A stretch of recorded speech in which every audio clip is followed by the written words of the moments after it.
கடந்த வாரம் நமக்கு சொல்லிக் கொடுத்த அந்த டாப்பிக்கில் கண்டினியூ பண்ண போகிறோம். எப்படி குணப்படுத்துவது இல்லையா, how to heal the sick, இதுதான் நம்ம இப்போ எடுத்துகிட்டு இருக்கிற டாபிக். மற்றவர்களை எப்படி குணப்படுத்துவது. கிட்டத்தட்ட ஒரு 50-60% ஆஃப் நீங்கள் மற்றவங்களுக்கு ஜெபம் பண்ணி ஸ்பாட்டில் குணம் ஆகிட்டு இருக்குது. அது வரைக்கும் சந்தோஷம். அதை கண்டினியூ பண்ணுங்கள், விட்றாதீங்க. நீங்கள் ஒரு 10 நாள் யாருக்கும் ப்ரேயர் பண்ணலன்னு வச்சுக்கோங்களேன், 11வது நாள் நீங்கள் ப்ரேயர் பண்ணும்போது மறுபடியும் டேவில் அதே டவுட்டு கொண்டு வருவோம். அன்றைக்கி ஏதோ ஹீல் ஆகிடுச்சு, நீங்கள் மறுபடியும் ஆகும்னு நினைக்கிறியான்னு சொல்லி கொண்டு வருவோம்.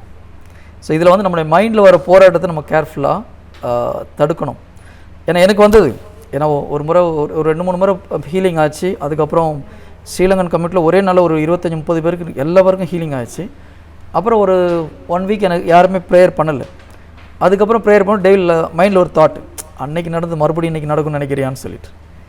ஸோ பாருங்கள், ஒவ்வொருத்தர் மைண்டில் அந்த டெய்லியில் ஒரு தாட்டை கொடுக்குறோம். இப்போது என் ஒய்ஃப் மைண்டில் என்ன ஆயிடுச்சு, நம்ம வீட்டில் நம்புவாங்களா, ஏன்னா அவங்கெல்லாம் ஹிந்துவாக இருக்காங்க இன்னும். ஸோ அவங்க ப்ரேயர் பண்ணால் ஏற்றுக்கொள்வாங்களா, இந்த டவுட் நிறைய பேருக்கு டெவில் கொடுக்குறான் இல்லையா. நம்ம ப்ரேயர் பண்ணால் அம்மா ஒத்துப்பாங்களா, நம்ம சொந்தக்காரங்க ஒத்துப்பாங்களா. ஏன் இயேசு கிறிஸ்து சொந்த ஊரில் ஏற்றுக்கொள்ளப்படவில்லை. இன்றைக்கி முதல்ல நம்ம அந்த வார்த்தையை பார்க்கலாம். உண்மையிலே இயேசு கிறிஸ்து சரி, நிறைய பேர் நினச்சிட்டு இருக்காங்க ஜீசஸால் அற்புதங்கள் அங்கே செய்ய முடியலன்னு சொல்லிட்டு. ஏன்னா வசனம் அப்படி தான் இருக்குது, அவரால் வேறு பல அற்புதங்களை செய்ய முடியவில்லை. பட் ஆனால் நமக்கு நிறைய நேரத்தில் என்ன ஆகுது தெரியுமா, ஊழியருங்க ஒருத்தருக்கு ஜெபம் பண்ணி குணமாகலைன்னா விசுவாசம் இல்லை, அதனால் குணமாகலை. பாருங்கள், ஜீசஸாலே குணப்படுத்த முடியல அப்படின்னு சொல்லிடுறாங்க.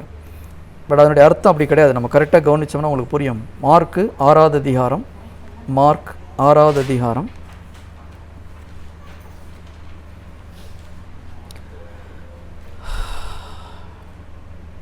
1வது வசனத்திலிருந்து 5வது வசனம் வரைக்கும் நம்ம ஸ்லோவாக போகலாம். மார்க் 6வது அதிகாரம் ஃபஸ்ட்டு 1-2 வசனங்களை மட்டும் நான் படிக்கிறேன். எடுத்துட்டிங்களா? மார்க் 6வது அதிகாரம் 1-2 வசனங்கள். ஓகே. அவர் அங்கிருந்து புறப்பட்டு தமது சொந்த ஊருக்கு வந்தார். அவருடைய சீடரும் அவரை பின்தொடர்ந்தனர். ஓய்வு நாள் வந்தபோது அவர் தொழுகை கூடத்தில் கற்பிக்கத் தொடங்கினார். அதை கேட்ட பலர் வியப்பில் ஆழ்ந்தனர். அவர்கள், இவருக்கு இவையெல்லாம் எங்கிருந்து வந்தன? என்னே இவருக்கு அருளப்பட்ட ஞானம்? என்னே இவருடைய கைகளால் ஆகும் வல்ல செயல்கள்? என்ன சொல்கிறாங்க? என்னே இவருடைய கைகளால் ஆகும் வல்ல செயல்கள். அப்போ கடவுள் அங்கே பயங்கரமான அற்புதம் பண்ணாரா பண்ணலையா? வசனம் அப்படி தான் சொல்லியிருக்குது இல்லையா? என்னே அவருடைய கைகளால் ஆகும் வல்ல செயல்கள். நான் ஒருவேளை தமிழில் தப்பாக இங்கிலீஷாக ஒரு மாதிரி செக் பண்ணி பார்க்கலான்னு பார்க்கும்போது even such mighty works are wrought by his ஹேண்ட்ஸ்ன்னு இருக்குது. So Jesus did mighty works in his own place. பயங்கர வல்லமையான செயல்களை இயேசு கிறிஸ்து செஞ்சுருக்கார். வசனம் அப்படி தான் சொல்லுது. அதுக்கப்புறம் என்ன ஆச்சுன்னு பார்க்கணும் இல்லையா? இயேசு கிறிஸ்துவால் செய்ய முடியலன்னு கிடையாது, முதல்ல செஞ்சுருக்கிறார். பயங்கரமான மிராக்கிள் பண்ணுறாரு. அவங்களாம் ஆச்சரியப்படுறாங்க, இவருக்கு எங்கேருந்து இந்த ஞானம் வந்ததுன்னு சொல்லிட்டு. அதுக்கப்புறம் பயங்கர மிராக்கிள் பண்ணதுக்கப்புறம் அவங்க என்ன கேட்குறாங்க, ஒரு குரூப் அதில் என்ன பண்ணுது, இவர் தச்சரின் மகன் அல்லவா, இவர் தச்சர் அல்லவா, மரியாவின் மகன் தானே, யாக்கோபு, யோசே, யூதா, சீமோன் ஆகியோர் இவருடைய சகோதரர்கள் அல்லவா, இவர் சகோதரிகள் இங்கு நம்மோடு இருக்கிறார்கள் அல்லவா என்றார்கள். இவ்வாறு அவரை ஏற்றுக்கொள்ள தயங்கினார்கள். ஓகேங்களா?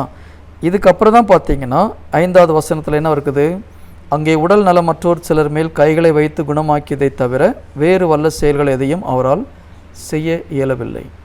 அப்போது இயேசு கிறிஸ்து முதல்ல ப்ரீச் பண்ணுறார், பண்ணி முடிச்சுட்டு பயங்கரமான அற்புதம் நடக்குதாங்க. ஆனால் அற்புதங்கள் நடந்த அப்புறம் மக்கள் என்ன பண்ணுறாங்க, ஒரு சிலர் இவரை ஏற்றுக்கொள்ள முடியல. அவங்களுக்கு என்ன, இவர் தச்சதானே, இவரை பற்றி தெரியாது, இவங்க அம்மாவை பற்றி தெரியாதா சொல்லி அவங்க இங்கிலீஷில் பார்த்திங்கன்னா தேவர் அஃபண்டட்னு இருக்குது. ஏற்றுக்கொள்ள விருப்பம் இல்லை அவங்களுக்கு ஈகோ டச் ஆகுது. இவனை பற்றி தெரியாதா, இவர் சாதாரண தச்ச மகன் தான், இவன் என்ன பெரிய ஆளா, அதனால் அவர்கிட்ட வர்றதுக்கு அவங்க யோசிக்கிறாங்க. அதுதான் நடக்குது. ஜீசஸ் பண்ண முடியலன்னா பிகாஸ் ஜீசஸ்கிட்ட யாரும் வர்றதுக்கு அவங்களுக்கு விருப்பம் இல்லை. ஏசு கிறிஸ்து வந்து ஜெபிச்சு குணமாகலன்னு எங்கேயுமே இல்லை பைபிளில். நம்ம நிறைய பேர் அப்படி நினச்சிக்கிறோம். ஆனால் வசனம் என்ன சொல்லுது, அங்கே உடல் நலமற்றோர் சிலர் மேல் கைகளை வைத்து குணமாக்கிய தவிர வேறு செயல் எதுவும் செய்ய முடியல. ஏன்னா கடவுள்கிட்ட வரல, அவங்களை ஜீசஸை ஏற்றுக்கொள்ளாதனால ஏசு கிறிஸ்துக்கிட்ட வரல. இப்போது ஒருத்தர் வந்து குணமாக்காமல் முடியாமல் இருக்கிறது வேறு, வராமல் இருக்கிறது வேறு. இங்கே என்ன ஆகுது, இயேசு கிறிஸ்து முதல்ல நிறைய அற்புதங்கள் பண்ணுறார். ஆனால் அதுக்கப்புறம் அவங்களுக்கு ஜீசஸ் கிட்ட வர்றதுக்கு மனசு இல்லை. இப்போ ஒருத்தர் நம்மகிட்ட எனக்கு குணமே வேண்டான்னு சொல்கிறவங்கள நம்ம ஒன்றுமே பண்ண முடியாது. we cannot do anything இல்லையா? ஒருத்தர் வந்து இல்லை ஜெபிக்கலாமா கேட்கும் போது நோ அதெல்லாம் வேண்டான்னு என்ன பண்ண முடியும்? நம்ம ஒன்றும் பண்ண முடியாது. ஸோ இங்கே அதை தான் மீன் பண்ணியிருக்குது. ஜீசஸ் அதுக்கு மேலே ஒன்றும் பண்ண முடியல, ஏன்னா அவங்க யாரும் வரல. பட் ஜீசஸ் ஜெபித்தும் குணமாகலன்னு பைபிள் எங்கேயுமே கிடையாது. பிரைஸ் தி லார்ட், ஹல்லேலூயா. கடவுள் எப்பவுமே தன்னை ஃபோர்ஸ் பண்ணுறது கிடையாது எங்கேயுமே, ஓகேங்களா? ஜீசஸ் எங்கேயாவது ஃபோர்ஸ் பண்ணி யாராவது பண்ணுறாரா? கிடையாது. ஆவியானவர் நம்மளை வந்து ஒரு உந்துதல் கொடுப்பார், அதுக்கு மேலே நம்மளை ஃபோர்ஸ் பண்ண மாட்டார். இப்போ சகோதரி சொன்னாங்க, பரலோக மந்திரத்தில் ஒரு பர்டிகுலர் லைனை நீ ரிப்பீட் பண்ண ஆவியானவர் உணர்த்துதல் கொடுக்குறார். சப்போஸ் அவங்க செய்யலைன்னா என்ன பண்ணார்? இன்னொரு முறை உணர்த்துதல் கொடுப்பார். இன்னும் செய்யலைன்னா என்ன பண்ணார்? பேசாமல் இருப்பார். இல்லை நீ கம்பல்சரியாக சொல்லி ஆகணும்னு சொல்லி புஷ் பண்ண மாட்டார். Holy spirit will never push anybody. He will just give ஒரு சின்ன ஒரு உந்துதல் இருக்கும், அவ்வளோதான். அதுக்கு நம்ம ஃபோர்ஸ் பண்ணுறது, ஹரி பண்ணுறது தான் டெவில்னு அர்த்தம். நீங்கள் எதுக்காக ஜெபம் பண்ணது உடனே பண்ண புஷ் வந்ததுன்னு வச்சுக்கோங்க, it is from devil, not from holy spirit. Praise the lord, hallelujah. அப்போ இதில் ஜீசஸ் நிறைய அற்புதங்கள் பண்ணுகிறார், அங்கே சொந்த ஊரில் பண்ணுறார். ஆனால் தன்னிடம் வராத மக்களுக்காக ஒன்றும் அவரால் செய்ய முடியாது. அதனால் உங்களுக்கு தயவுசெய்து வீட்டில் சொந்தக்காரங்க ஏதாவது ஜெபம் பண்ணுங்கன்னு வந்தாங்கன்னா that is enough. we can heal them, Jesus will heal them. அதனால் இந்த டவுட் நம்மளுக்கு வர வேண்டிய அவசியம் இல்லை. நிறைய பேருக்கு இந்த டவுட் வருது இல்லையா? டெவில் வந்து கிட்டத்தட்ட சேம் டாக்டிக்ஸ் எல்லாத்தையும் யூஸ் பண்ணுறோம். அப்போது நம்ம சொந்தக்காரங்களில் ஒரு பக்கத்தில் அதிகமாக பக்தி இல்லாதவங்ககிட்ட போய் ஜெபிக்கும் போது இவங்க ஏற்றுப்பாங்களான்னு டவுட் நம்மளுக்கு வர வேண்டிய அவசியமே கிடையாது. இன்னொரு விஷயம், மார்க் 16 எடுத்துக்கலாம். மார்க் 16 18வது வசனம். மார்க் 16:18 எல்லாருக்கும் தெரிஞ்ச வசனம் தான். பாம்புகளை தம் கையால் பிடிப்பர், கொல்லும் நஞ்சை குடித்தாலும் அவர்களுக்கு தீங்கு இழைக்காது, அவர்கள் உடல் நலமற்றோர் மீது கைகளை வைக்க அவர்கள் குணமடைவர்கள் என்று கூறினார். இல்லையா? யாருக்கு இதெல்லாம் நடக்கும்? யார் விசுவசிக்கிறாங்களோ அவங்க உடல் நலம் அற்றவர்கள் மீது கைகளை வைக்கும் பொழுது அவர்கள் குணமடைவார்கள். இப்போ இந்த வாக்கு தத்துவம் யாருக்கும் சப்போஸ் இப்போ நான் போய் ஒருத்தருக்கு ஜெபம் பண்ண போகிறேன்னு வச்சுக்கோங்களேன், கடவுள் இந்த வாக்கு தத்துவத்தை யாருக்கு கொடுத்தாரு? எனக்கு கொடுத்தாரா? ஹீல் ஆக போகிற மக்களுக்கு கொடுத்தாரா?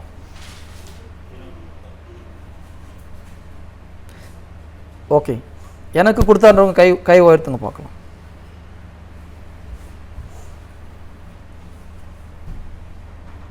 பாதி பேருக்கு இன்னும் கன்ஃபியூஷன் இருக்குது. ஒரு நல்லா படிச்சுட்டு அதுக்கப்புறம் சொல்லுங்கள். என்னை விசுவசிப்பவன் பின்வரும் அடையாளங்களை செய்வான். அதில் என்ன சொல்கிறாரு? என்னை விசுவசிப்பவன் நோயாளிகள் உடல் நலமற்றோர் மீது கைகளை வைக்க அவர்கள் குணமடைவர். இந்த வாக்கு தத்துவம் எனக்கும் ஜீசஸ்க்கும் உள்ளதா, இல்லை ஜீசஸுக்கும் அந்த நோயாளிக்கும் உள்ளதா? ஓகே, எனக்கும் ஜீசஸ்க்கும் உள்ளதுன்றவங்க கை தூக்குங்க பார்க்கலாம். பிகாஸ் இது நம்மளுக்கு தெரியணும் கரெக்டாக. எஸ், இந்த வாக்கு தத்துவம் விசுவசிக்கிறவங்களும் உள்ளது இல்லையா? யார் வந்து கடவுளுடைய வார்த்தையை விசுவசிக்கிறாங்களோ அவங்களுக்கு இந்த வாக்கு தத்துவம் உண்டு. எனக்கும் இயேசு கிறிஸ்துக்கும் உள்ளது. நான் விசுவசிக்கிறேன். என்ன விசுவசிக்கிறேன்? ஜீசஸை விசுவசிக்கிறேன். இயேசு கிறிஸ்து எனக்கு இந்த அதிகாரத்தை கொடுத்துருக்கார், அந்த வாக்கு தத்துவத்தை கொடுத்துருக்கார். என்ன வாக்கு தத்துவம்? நான் கடவுளை விசுவசிச்சேன்னா நோயாளி மேலே கை வச்சா குணமடைவார்கள். So it is between me and Jesus. நோயாளியை பற்றி பிரச்சனையே கிடையாது. நோயாளி விசுவசிக்கிறானா விசுவசிக்கலையா, அவன் நல்லவனா கெட்டவனான்றது பிரச்சனை கிடையாது. நம்ம வந்து இயேசு கிறிஸ்து சொன்ன வாக்கு நம்புறோமா இல்லையான்றதான் பிரச்சனைங்க. Is it clear? இந்த வாக்குறுதி இயேசு கிறிஸ்து கொடுத்த வாக்குறுதி நான் சொந்தமாக்கிக்கிறேன்னா இல்லையா, அவ்வளோதான். ஃப்ரண்ட்டில் இருக்கிறவங்கள பற்றி பிரச்சனை இல்லை. If I believe this then miracle will happen. Is it clear? நம்ம ஃபோக்கஸ் வந்து ஜீசஸ் இந்த வாக்குறுதி எனக்கு கொடுத்துருக்காரு, அதில் தான் இருக்கணும், தவிர ஃப்ரண்ட்டில் இருக்கிறவங்க மேலே போகக்கூடாது. டெவில் என்ன தெரியுமா பண்ணோம்? ஃப்ரண்ட்டில் இருக்கிற மேலே நம்முடைய ஃபோக்கஸை கொண்டு போவோம். சரி, எவ்வளோ வீக்காக இருக்கிறார் இவர், பிழைப்பார் நினைக்கிற நீ இல்லையா? நம்ம ஃப்ரண்ட்டில் இருக்கிற சுச்சுவேஷனை பார்க்குறது நம்மளுக்கு கொண்டு போவோம். Never look at the patient. Your faith should come because God has given us this promise. Yes, Christopher எதுவும் பேசணுமா?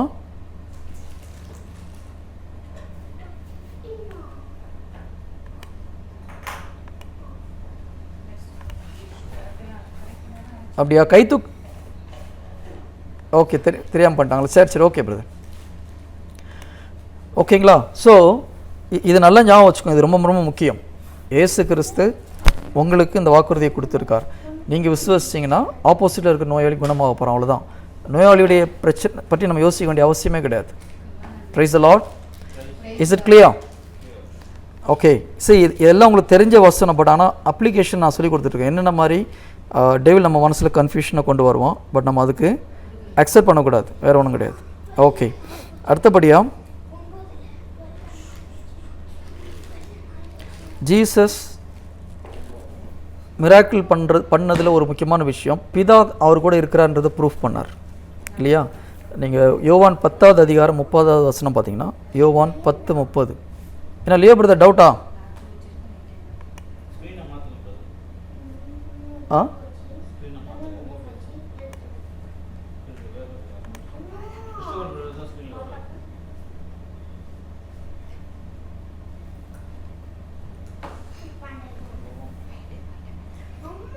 கேட்கலாம் ஞானத்தோடு கேளுங்க. சில ஆளுங்க அதை ஒரு அஃபண்டடாக எடுத்துகிட்டு போய் பிரச்சனை பண்ணாங்கன்னு அந்த மாதிரிலாம் கேட்க வேண்டாம்,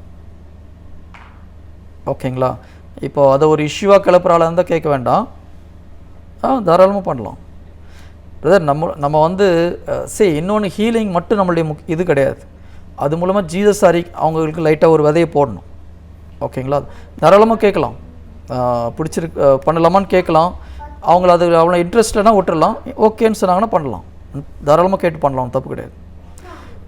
இப்போது எப்படி சொல்லுது, ஒரு கிரிக்கெட் மேட்ச் விளாட்றீங்க பிரதர், நீங்கள் 2020 மேட்ச்சில் 10 ஓவர் டிஃபென்ஸ் ஆடிட்டு மேட்ச்சை தோற்றுட்டு வரலாம், எடுத்த உடனே அடிச்சும் விளாட்லாம் இல்லையா? இன்றைக்கி இருக்கிற கத்தோலிக்க கிறிஸ்தவங்கள்லாம் ஒரே டிஃபென்ஸில் தான் இருக்கிறாங்க. 20 ஓவரும் டிஃபென்ஸே விளையாடி முடிச்சுட்டு வந்துடுறோம் நம்ம. பேட்டை தூக்கி அடிக்கிறதே இல்லை. அதனால தான் யாரும் நம்ம அதிகமாக மக்கள் உள்ளே கொண்டு வந்து சேர்க்கறது கிடையாது.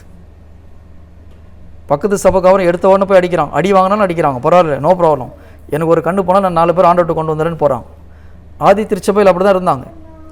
ஆதி திருச்சபையில் உயிருக்கு பயப்படல யாரும் இல்லையா?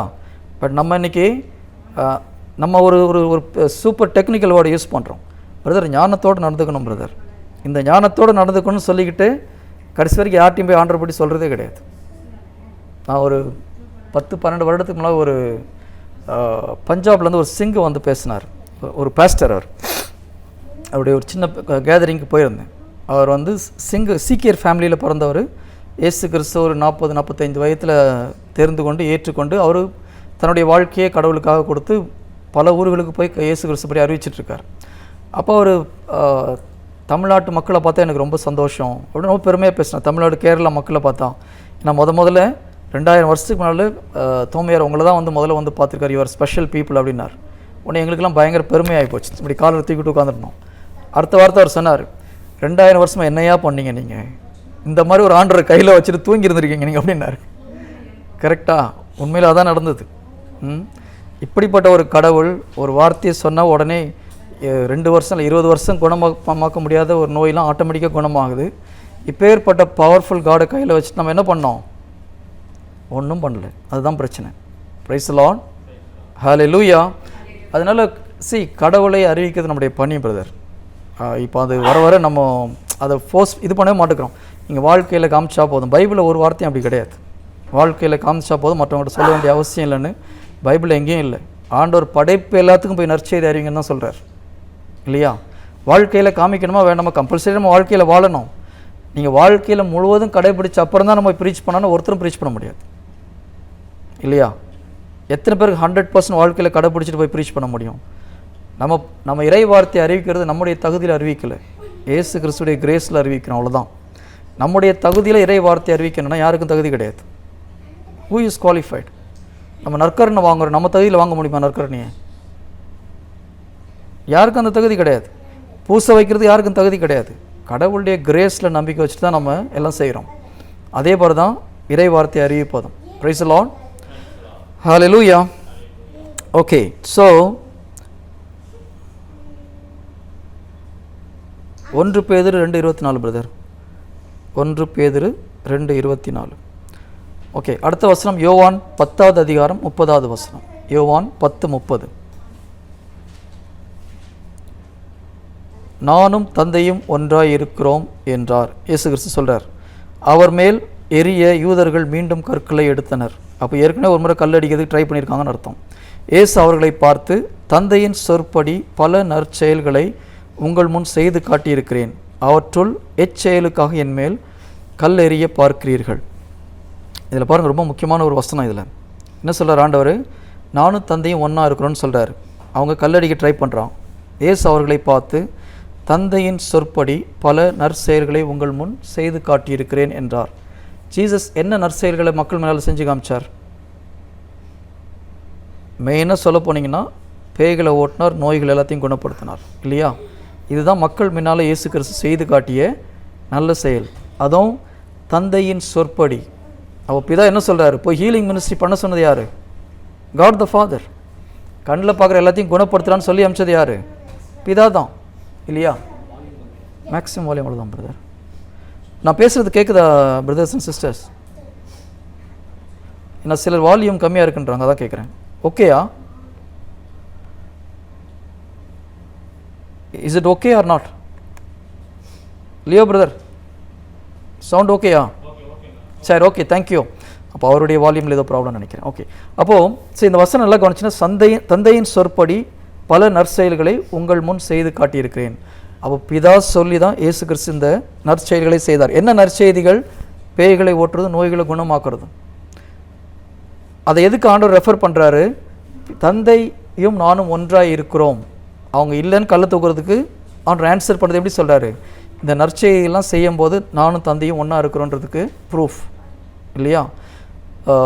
யோவான் ஸ்நானன், திருமுழுக்கு யோவான் தன்னுடைய சீடர்களை அனுப்பிச்சு இயேசு கிறிஸ்துவை கேட்குறாரு, வரவிருக்கும் மெஸ்ஸியா இவர் தானான்னு கேட்கும்போது அவர் என்ன பதில் சொல்கிறாரு? ஓகே, இதிலே கூட பார்த்தீங்கன்னா, ஓகே இது போதும், நான் கொஞ்சம் ஃபாஸ்ட்டாகவே போகிறேன். மத்தேயு 11வது அதிகாரம் 15வது வசனம், 4:5. மத்தேயு 11 4:5.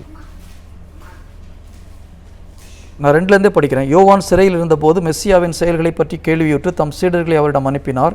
அவர்கள் மூலமாக வரவிருப்பவர் நீர்தாமா அல்லது வேறு ஒருவரை எதிர்பார்க்க வேண்டுமா என்று கேட்டார். இயேசு மறுமொழியாக, நீங்கள் கேட்டவற்றையும் காண்பவற்றையும் யோவானிடம் போய் அறிவியுங்கள். கேட்டவற்றையும் காண்பவற்றையும் சொல்லி என்ன சொல்கிறாரு? பார்வையற்றோர் பார்வை பெறுகின்றனர், கால் ஊனமுற்றோர் நடக்கின்றனர், தொழு நோயாளில் நலமடைகின்றனர், காது கேளாதோர் கேட்கின்றனர், இறந்தோர் உயிர் பெற்று எழுகின்றனர், ஏழைகளுக்கு நற்செய்தி அறிவிக்கப்படுகிறது. அப்போது இதெல்லாம் எதுக்கு அடையாளம்? பிதா இயேசு கிறிஸ்துக்குள்ளே இருக்கான்றதுக்கு அடையாளம். இப்போ ஜீசஸ் நமக்குள்ளே இருக்கிறான்றதுக்கு அடையாளம் என்னது? நீங்கள் போய் இறை வார்த்தையை அறிவிக்கணும் கம்பல்சரியாக. அறிவிக்கும் பொழுது அங்கே நோய்கள் குணமாகணும், பேய்கள் ஓடணும். It is a proof that Jesus is inside us. Praise the lord, hallelujah. புரியுதுங்களா? ஸோ இது எல்லாம் பேசிக் ரிக்குயர்மெண்ட் ஆஃப் மினிஸ்ட்ரி. அதனால் இது ஒன்றும் பைபிளுக்கு தேவையில்லாதது கிடையாது, பைபிளில் இல்லாதது கிடையாது. We should do. நம்ம மைண்ட் செட் நீங்கள் இதுக்கு டியூன் பண்ணால் தான் உங்களால் ரெகுலராக இதை பண்ண முடியும். இல்லைனா நான் 10 பேருக்கு ப்ரேயர் பண்ணும்போது 2 பேர் ஹீல் ஆனாங்க பிரதர், 8 பேர் ஹீல் ஆகலன்னு சொல்லிட்டு உட்காந்துட்ருப்போம். அப்படி கிடையாது. 10 பேர் கை வச்சா 10 பேரும் ஹீல் ஆகணும். ஜீசஸை பற்றி படிக்கும்போது என்ன போட்டிருக்குது? அனைவரையும் குணப்படுத்தினார், இல்லையா? நிறைய இடத்துல பாருங்கள் பைபிளில் நற்செய்தியில் இயேசு கிறிஸ்து அனைவரையும் குணப்படுத்தினார். 1-2 கேஸ் ஏதோ ஒரு விஷயத்தில் மிஸ் ஆச்சு, நம்ம அதுக்காக ரொம்ப கவலைப்பட வேண்டிய அவசியம் கிடையாது. பட் நம்ம எய்ம் ஜீசஸ் பண்ண மாதிரி இருக்கணும். ஜீசஸ் என்ன பண்ணாரோ அதை நம்ம பண்ணுறதுக்கு முயற்சி பண்ணணும். ஜீசஸ் தான் விரும்புகிறார், இல்லையா? நம்ம பிள்ளைங்க நம்மளோட சூப்பராக வரணும் நம்ம நினைக்கிறோம். ஜீசஸும் அதே மாதிரி தான் சொல்கிறார். என்னை பின்பற்றுவர்கள் என்னை விட என்னை விசுவசிப்பவர்கள் பின்பற்றுவர்கள் கூட என்னை விசுவசிப்பவர்கள் என்னை விட பெரிய காரியங்களை செய்வார்கள். ஸோ நம்ம பெரிய காரியங்கள் செய்யலாம், அட்லீஸ்ட் அவர் செய்கிறதாவது செய்யணும். முதல்ல அதை ட்ரை பண்ணலாம். அவர் செய்கிறதுல பாதி செய்யலாம், முதல்ல அதை ட்ரை பண்ணலாம். அதுக்கப்புறம் அவர் மாதிரி செய்யலாம், அதுக்கப்புறம் அவருக்கு மேலே ஏதாவது செய்ய முடியுமான்னு பார்க்கலாம். See, we should think like that. நம்ம உங்கள் மைண்டில் இந்த ஒரு ஆம்பிஷன் இல்லைன்னா ஒன்றும் செய்ய மாட்டோம். It is all in your mind. நான் சொல்கிறது புரியுதுங்களா? எத்தனை பேர் ஜீசஸோட பெரிய காரியங்களை பண்ண ஆசையாக இருக்குது? அப்பா, praise the Lord. That is very பண்ண முடியும் பிரதர். கடவுள் தானே சொல்கிறாரு, என்னை நம்புவர்கள் என்னை விட பெரிய காரியங்களை செய்வாங்க, ஏன்னா நான் தந்தையிடம் போகிறேன் அப்படின்றார். ஏன்னா நான் இந்த உலகத்தில் கிடையாது, அதனால் நீங்கள் தாண்டா என்னோட பெரிய காரியங்களை செய்யணும்னு சந்தோஷமாக சொல்கிறாரு. If you want to make Jesus happy, do it. ஏசு கிறிஸ்துக்கு மிகவும் சந்தோஷம் கொடுக்கக்கூடிய ஒரு விஷயம் என்ன தெரியுமா? நீங்கள் பரிசுத்தமாக வாழ்கிறது மட்டும் கிடையாது, அதை விட பைபிளில் வந்து பரிசுத்தமாக வாழ்ந்தால் நான் சந்தோஷப்படுவேன்னு பைபிள் எங்கேயுமே இல்லை. நல்லா கவனிச்சுக்கோங்க. யாராவது ஒரு வார்த்தை அப்படி தான் என்கிட்ட சொல்லுங்கள் பார்க்கலாம். பரிசுத்தமாக வாழ்ந்தால் நான் சந்தோஷப்படப்படுறேன்னு வார்த்தை எங்கேயாவது இருக்குதா பைபிளில்? நம்ம டைமில் 99% நம்ம அதுக்கு ஃபோக்கஸ் பண்ணியே முக்கியமான விஷயத்தை விட்டுடுறோம். எபிரேயர் 11வது அதிகாரம் 6வது வசனம். எபிரேயர் 11:6.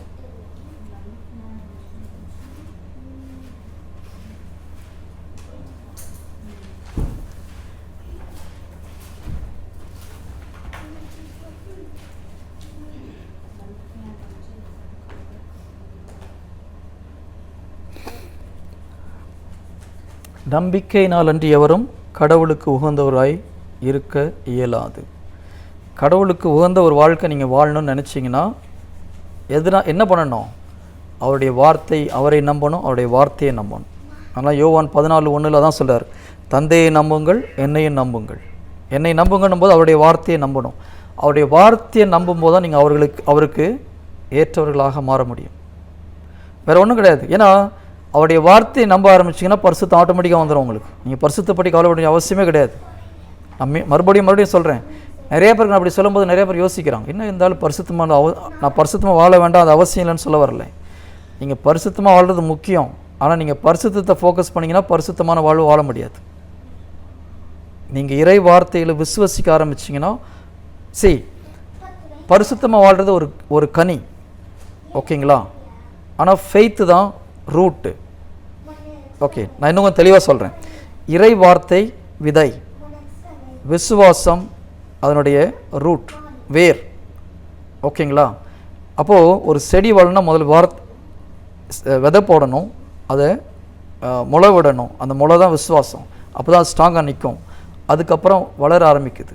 அதுக்கு தண்ணி ஊற்றுறது தான், தண்ணி தான் பரிசுத்த ஆவியானவர். சீக்கிரம் வளரணுன்னா உரம் போடணும். அந்த சீக்கிரம் வளர்கிறதுக்குள்ள உரம் தான் உங்களுக்கு கிஃப்ட்ஸ், ஹோலி ஸ்பிரிட் கிஃப்ட்ஸ்.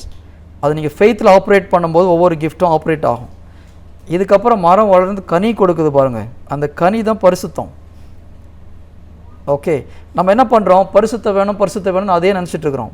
விதையும் போகிறது கிடையாது, விசுவசிக்கிறதும் கிடையாது, தண்ணியும் ஊற்றுறது கிடையாது. எப்படி வரும் பரிசுத்தம்? This is the biggest problem in us. நம்ம ஒவ்வொரு முறையும் பரிசுத்தமாக வாழணும். என்ன பண்ணணும்? அதுக்கு ஃபஸ்ட்டு நீங்கள் விதையை போடணும், அப்புறம் விசுவசிக்கணும், அதுக்கப்புறம் ஆவியானுடைய உதவியை கேளுங்க. அந்த போட்ட விதை கொஞ்சம் கொஞ்சமாக வளரும், பரிசுத்தம் ஆட்டோமேட்டிக்காக வரும் இல்லையா? சென்ட் பால் என்ன சொல்கிறாரு? நான் விதை விதைத்தேன், அப்போலோ நீர் பாய்ச்சினான், விளையச் செய்தவர் ஆண்டவரே, அவருக்கே மகிமை. நம்ம செய்ய வேண்டிய வேலை என்னது? விதை போடணும், அதுக்கு அடுத்தது தண்ணி ஊற்றணும். இது ரெண்டும் நம்ம சேர்ந்தோம்னா அந்த கனி கொடுக்குறது ஜீசஸுடைய வேலை. ஜீசஸ் என்ன சொல்ல? நானே உங்களை பரிசுத்தப்படுத்தும் கர்த்தர்ன்றார். பரிசுத்தமாக்குறது அவருடைய வேலை. பட் நம்ம செய்ய வேண்டிய வேலை இறை வார்த்தையை இதயத்தில் விதைக்கணும். அந்த ரூட் விசுவசிக்கிறது தான் அதனுடைய ரூட். தண்ணி ஊற்றுறது ஆவியானுடைய உதவியை நம்ம கேட்கணும். அவருடைய சொல்படி நம்ம நடக்க ஆரம்பிக்கணும். ஆட்டோமேட்டிக்காக பரிசுத்தம் வரும். That is a fruit of your faith and practice. இந்த இறை வார்த்தையில் நம்ப நம்மளுக்கு பரிசுத்தம் எல்லாம் ஆட்டோமேட்டிக்காக வரும். நம்ம ஆல்வேஸ் என்ன பண்ணுறோம்? கனியை ஃபோக்கஸ் பண்ணுறது தான் பிரச்சனை நம்மளுக்கு. முதல்ல இதெல்லாம் செஞ்சோம்னா கனி ஆட்டோமேட்டிக்காக வரும். Price the Lord. இதை நான் போய் சில இடத்துல சொல்லும்போது நிறைய பேர் இவன் கேத்தலிக் இல்லை, வேற ஒரு சபைன்றாங்க. உண்மையில் சிலர் ஆச்சரியப்படுறாங்க, எது நான் பரிசுத்தம் முக்கியம் இல்லைன்னு சொல்கிறாரு. நான் பரிசுத்தம் முக்கியம் இல்லைன்னு சொல்லலை, பரிசுத்தம் முக்கியம். ஆனால் அந்த பரிசுத்தை அடையிறது எப்படின்னு சொல்கிறேன். நீங்கள் விதையை விதைக்காமல் விசுவசிக்காமல், விசுவாசம் இல்லாமல் புதிய ஏற்பாடில் ஒன்றும் நடக்காது. விசுவாசம் அன்றி புதிய ஏற்பாடில் ஒன்றுமே எதுவுமே வராது. நீங்கள் கிறிஸ்தவங்களாக இருக்குன்னா முதல்ல விசுவசிச்சாகணும் இல்லையா? கடவுளுடைய அன்பு நம்முடைய உள்ளத்தில் ஊற்றப்பட்டு இருக்கிறது. அந்த அன்பு வெளியில் பொங்கி வரணுன்னா விசுவாசத்தில் தான் நீங்கள் அதை வெளியில் கொண்டு வர முடியும். ஸோ எல்லாத்துக்கும் ரூட், அதான் ரூட்டுன்னு சொல்கிறேன் நான். ஒரு செடியுடைய ரூட் விசுவாசம் தான். ஆனால் அந்த விசுவாசம் எப்படி வருது? விதையிலேருந்து தான் வருது. ஸோ இறை வார்த்தை விதை, அதை நம்ம அதுலேருந்து தான் நம்மளுக்கு விசுவாசம் வருது. அந்த விசுவாசம் வந்த அப்புறம் ஆட்டோமேட்டிக்காக அது முளைக்கும். தண்ணி மட்டும் நம்ம ஊற்றணும். ஆவியானவர் சொல்கிறது கொஞ்சம் ஒழுங்காக கேட்டு நடந்தோன்னா சீக்கிரம் வளரப்போகுது. Price the lord. ஹல்லேலூயா. இது மிக மிக மிக முக்கியம். இது இல்லாமல் நீங்கள் எந்த முறையில் நீங்கள் போய் 10 நாள் 40 நாள் ஃபாஸ்டிங் இருந்து ஜெபம் பண்ணி அழுது புலம்புனா கூட பரிசுத்தமாக வாழ முடியாது. 3 மாதம் 4 மாதம் 5 மாதம் ஒழுங்காக இருக்கலாம். அதுக்கப்புறம் மறுபடியும் செஞ்சு அதே பாவத்தில் விழுவீங்க. இத்தனை வருஷம் நீங்கள் நிறைய முறை ட்ரை பண்ணியிருப்பீங்க. ஆனால் எத்தனை முறை கீழே விழுந்துருக்கும். நானும் இதே மாதிரி ட்ரை பண்ணேன், எல்லாம் ட்ரை பண்ணேன். பட் எப்போ இது புரிஞ்சுதோ, கடவுள் ஆதாம் ஏவாளை படைத்து முதல்ல என்ன சொல்கிறாரு, போயிட்டு தோட்டத்தில் போய் உட்கார வைக்கிறார். ஓகே, இந்த நிலத்தை பண்படுத்தவும் பாதுகாக்கும்படியும் செய்தார். ஏன்? அந்த விவசாயத்தை கரெக்டாக பார்த்துட்டு அவனுக்கு ஸ்பிரிச்சுவலாக அவன் லைஃப்பில் அப்ளை பண்ணான்னா தென் ஹீ கேன் சர்வை. அதனால தான் இயேசு கிறிஸ்து விதை விதைப்பவன் ஓமையில் சொல்லிட்டு ஒரு வார்த்தை சொல்கிறார். இந்த ஓமைக்கு அர்த்தம் தெரியலன்னா எந்த ஓமைக்கு உங்களுக்கு புரியும்னு கேட்குறாரு. ஏன்? இறை ஆட்சியுடைய ரகசியமே அந்த ஓமையில் தான் இருக்குது. புரியுதுங்களா? S Maria Selvam.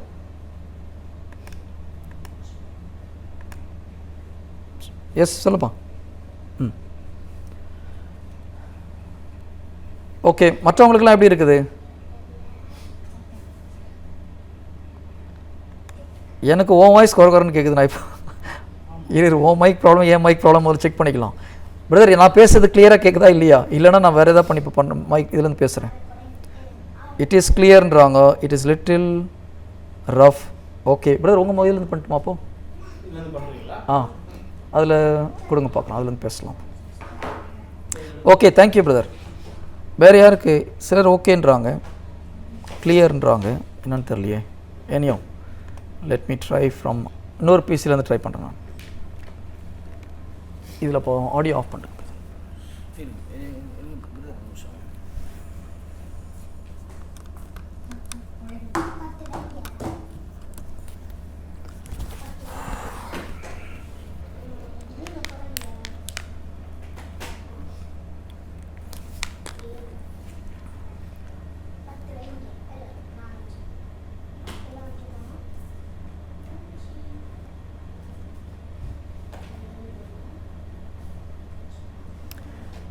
Aha,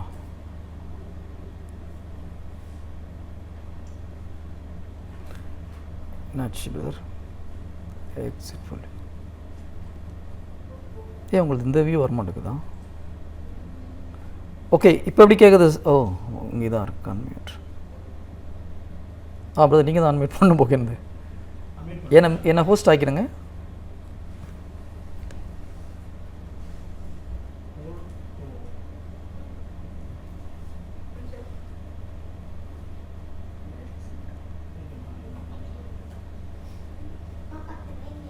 Make me host, huh? Acha, okay. Praise the Lord. Praise the Lord. இப்போ கேக்குதா? Is it okay? Oh, praise the Lord. Okay. Good, good. முதல்ல சொல்லிருக்கலாம் அப்போ. எல்லாம் ரொம்ப பொறுமைசாலிங்களா இருந்திருக்கீங்க. Very good. Good. Okay. So இந்த கான்செப்ட் புரியுதா? ஒரு விதை போட்டு நம்ம செடி வளர்க்குறதும் நம்ம வாழ்க்கையில் கனி கொடுக்குறதும் சேம் தான். இறை வார்த்தை என்ற விதையை நான் மறுபடியும் சொல்கிறேன். ஏன்னா நம்ம நிறைய பேர் கனியை ட்ரை பண்ணுறோம். சில நேரத்தில் நம்மளுக்கு கோவத்தை கட்டுப்படுத்த முடியல, அன்பு நம்மளுக்கு கம்மியாக இருக்குது இல்லையா? பரிசுத்தாவிட கனிமைகள் அன்பு, பொறுமை, சமாதானம் இதெல்லாம் வரணுன்னா நம்ம ஃபோக்கஸ் பண்ண வேண்டியது கனியை கிடையாது. நம்ம ஃபோக்கஸ் பண்ண வேண்டியது விதை, ரூட்டு. இதை ஃபோக்கஸ் பண்ணும்போது ஆட்டோமேட்டிக்காக கனி கிடைக்கும். Price the Lord. இப்போது நம்மள ஒரு சில சகோதரர்களாக போய் ஜபிக்கும் போது நிறைய ஹீலிங் நடக்குது. என்ன ஃபோக்கஸ் பண்ணோம் நம்ம இது வரைக்கும்? எந்த இறை வார்த்தையை நம்ம விசுவசித்தா அற்புதம் நடக்கும் இல்லையா? அதை தான் நம்ம ஃபோக்கஸ் பண்ணுறோம். கரெக்டாக? அப்போ இறை வார்த்தையை நம்ம உள்ளத்தில் விதைத்து நம்ம அதை விசுவசிக்கும் போது ஆட்டோமேட்டிக்காக குணமாகிறது ஒரு கனி. அந்த கனி ஆட்டோமேட்டிக்காக வருது. நீங்கள் நான் குணப்படுத்தின ஆண்டு என் மூலமாக அற்புதம் செய்யணுன்றது மட்டும் நீங்கள் ஃபோக்கஸ் பண்ணிட்டீங்கன்னா நடக்காது.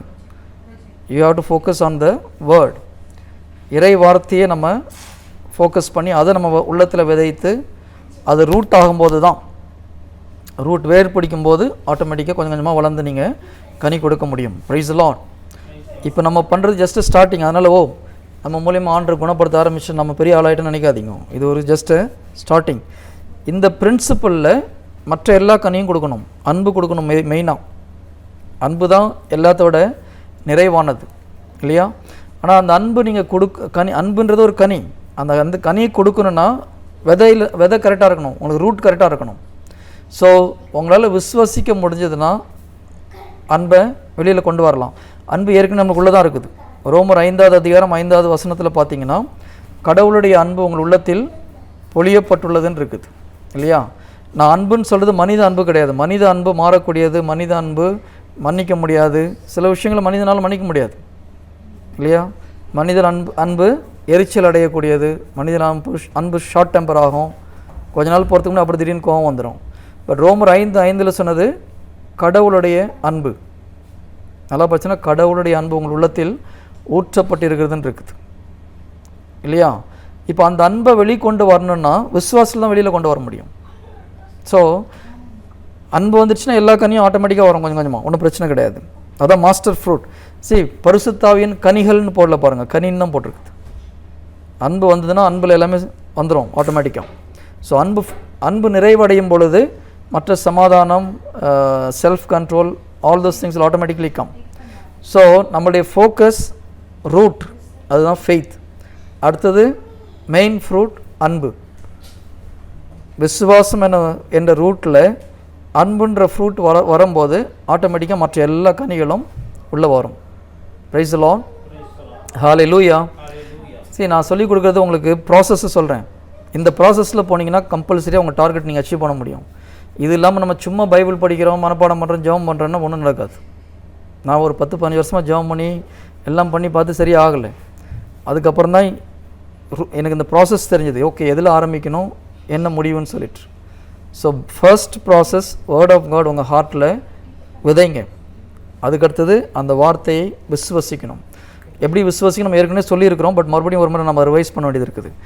தென் பரிசுத்தாவியுடைய உதவியோடு அதை தண்ணி ஊற்றி அந்த ஒவ்வொரு விதையும் நம்மளுக்கு வளர்க்கணும்.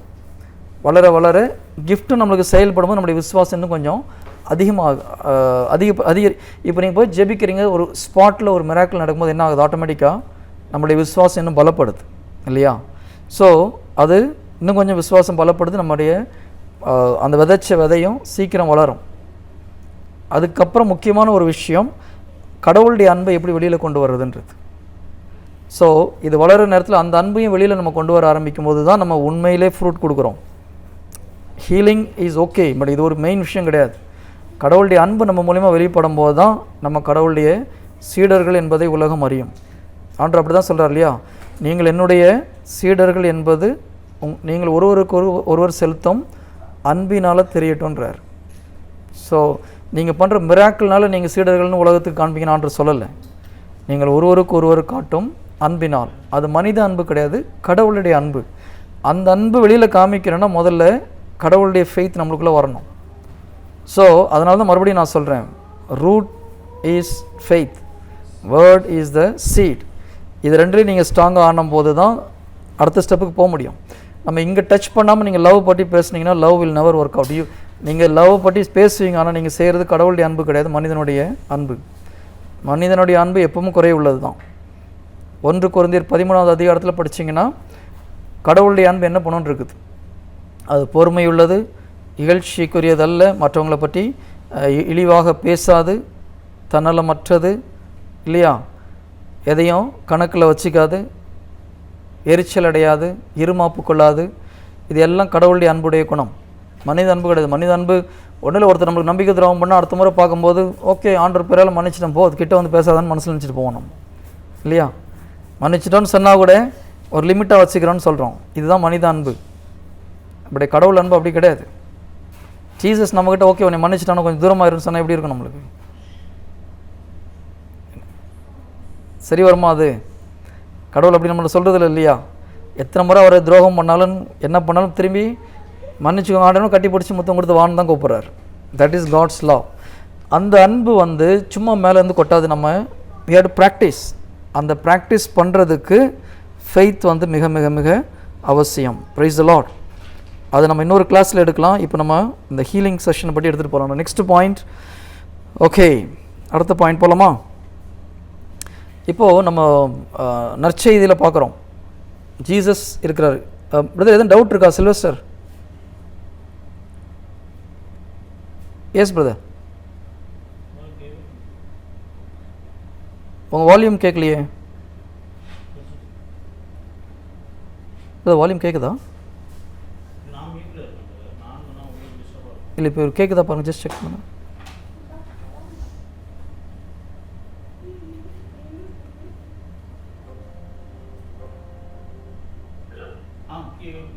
எனக்கு கேட்க ஒரு செகண்ட்.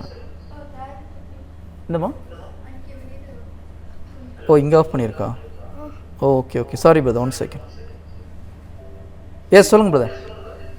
பிரதர் இதை பற்றி சொல்லிக்கிட்டு இருக்கிறப்ப இறைவார்த்தை விதைன்னு சொன்னீங்க, விசுவாசம் வேர்னு சொன்னீங்க.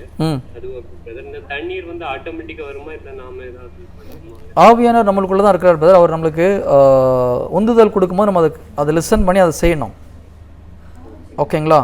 அப்போ நம்ம அது எப்படி அந்த குரல் நம்மளுக்கு ஈஸியாக கேட்கணும், எவ்வளோ நேரம் நம்ம அவரோட ஜெபத்தில் இருக்கிறோமோ, ஐக்கியம் நம்மளுக்கும் கடவுளுக்குள்ள ஐக்கியத்தை பொறுத்து இருக்குது. அப்போ நம்மளை அவருடைய சொல்லும் போது நம்மளுக்கு ஈஸியாக புரிந்து கொள்ள முடியும். ஓகேங்களா? அது ஆட்டோமேட்டிக்காக தான் நமக்கு கிடைக்கும் தண்ணீர். ஓகே, இந்த ரெண்டையும் சரியாக பண்ணுறப்போ அது தானாகவே கிடைக்கும். அதை நீங்கள் ஸ்பெண்ட் பண்ணணும். ஒன்று வந்து இறை வார்த்தை, இன்னொன்று அதனால் விசுவாசம் வருது. பட் கடவுள்கிட்ட நீங்கள் டைம் ஸ்பெண்ட் பண்ணுறது நம்மளுடைய வேலை. ஜெபத்தில் அதிக நேரம் செலவு பண்ணுறது நம்முடைய வேலை. ஆண்டவர் என்ன சொல்கிறார்? நானோ திராட்சை செடி, நீங்களும் அதன் கிளைகள், என்னால் அன்றி உங்களால் ஒன்றும் செய்ய முடியாதுன்றாரு. அப்போ நம்ம அவர் கூட ஒட்டி இருக்கணும்னா நம்ம அவரோட அதிக நேரம் செலவு பண்ண இந்த க்ரோத்தும் ஃபாஸ்ட் ஆகும், அவருடைய வாய்ஸ் நம்மளுக்கு கிளியராக கேட்கும். ஓகேங்களா? So personal prayer is very very important. இருக்கிறப்போ அந்த ஆவியின் கொடைகள் எல்லாம் கனியின் கொடையும் நமக்கு ஆட்டோமேட்டிக்காக கிடைக்கும்.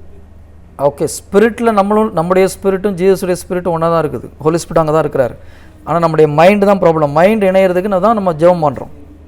நம்முடைய ஜெபம், நான் ஜெபம்னு சொல்லும்போது பக்தி முயற்சிகளை சொல்லலை, தனி நபர் ஜெபம். கடவுள் முன்னால் இருந்து உங்களுடைய மனசில் உள்ளது அவர்கிட்ட பேசுகிறது, அவர் பேசுகிறது கேட்க ட்ரை பண்ணுறது, இதுதான் ஜெபம். மற்றதெல்லாம் பக்தி முயற்சிகள். பக்தி முயற்சி நான் வேணான்னு சொல்லலை, ஆனால் பக்தி முயற்சினால் பர்சனல் ரிலேஷன்ஷிப் க்ரோ ஆகாது. ஓகேங்களா?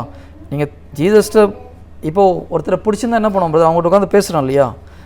அதே மாதிரி ஜீசஸ் பாதத்துலேருந்து உட்காந்து நம்ம பேசணும். அதுமாதிரி அவர் பேசுகிறதே நம்ம கேட்க முயற்சி பண்ணும்போது கேட்க ஆரம்பிக்கும் கொஞ்ச நாளில். Is it clear? Okay brother, praise the lord. Okay, வேறு யாருக்கு எதுவும் டவுட் இருக்கா? S, next. ஓகே, அப்போது நற்செய்தியில் பார்க்குறோம், நீங்கள் ஒரு நிகழ்ச்சி நடந்தாலும் ஜீசஸ் இருக்கிறாரு, ஜீசஸ் பக்கத்தில் டிசைபிள்ஸ் இருக்கிறாங்க, அதுக்கடுத்தது பரிசேயர் இருக்கிறாங்க, பொது மக்கள் இருக்கிறாங்க இல்லையா? இதில் நம்ம எந்த பொசிஷன் எடுக்கிறோன்றது முக்கியம். நீங்கள் இப்போது மாஸ் அட்டன் பண்ணுறோம். இப்போ நானும் திருப்பலி அட்டன் பண்ணும்போது ஃபாதர் ஒரு பிரசங்கம் பண்ணுறாரு, நாங்கள் ஒரு ப்ரீச்சர் போல் மாதிரி உட்காந்துட்டு இருந்தோன்னா என்ன ஆகும் மைண்டில்? ஓகே, ஃபாதர் எப்படி மெசேஜ் கொடுக்குறாரு பார்க்கலான்னு உட்காந்து என்ன ஆகும்? அவர் மெசேஜ் கொடுத்தாலும் இதை இப்படி எடுத்துகிட்டு போயிருக்கலாமேன்னு மைண்டில் வரும், ஆட்டோமேட்டிக்காக வரும். அது வருமா வராதா? அங்கே போய் உட்காரும்போது எப்படி உட்காரணும்? நான் மக்கள் ஸ்தானத்தில் உட்காரணும். ஆண்டவரே இவர் மூலயமா பேசுங்க. கழுது மூலமாக கூட உங்களால் பேச முடியும்.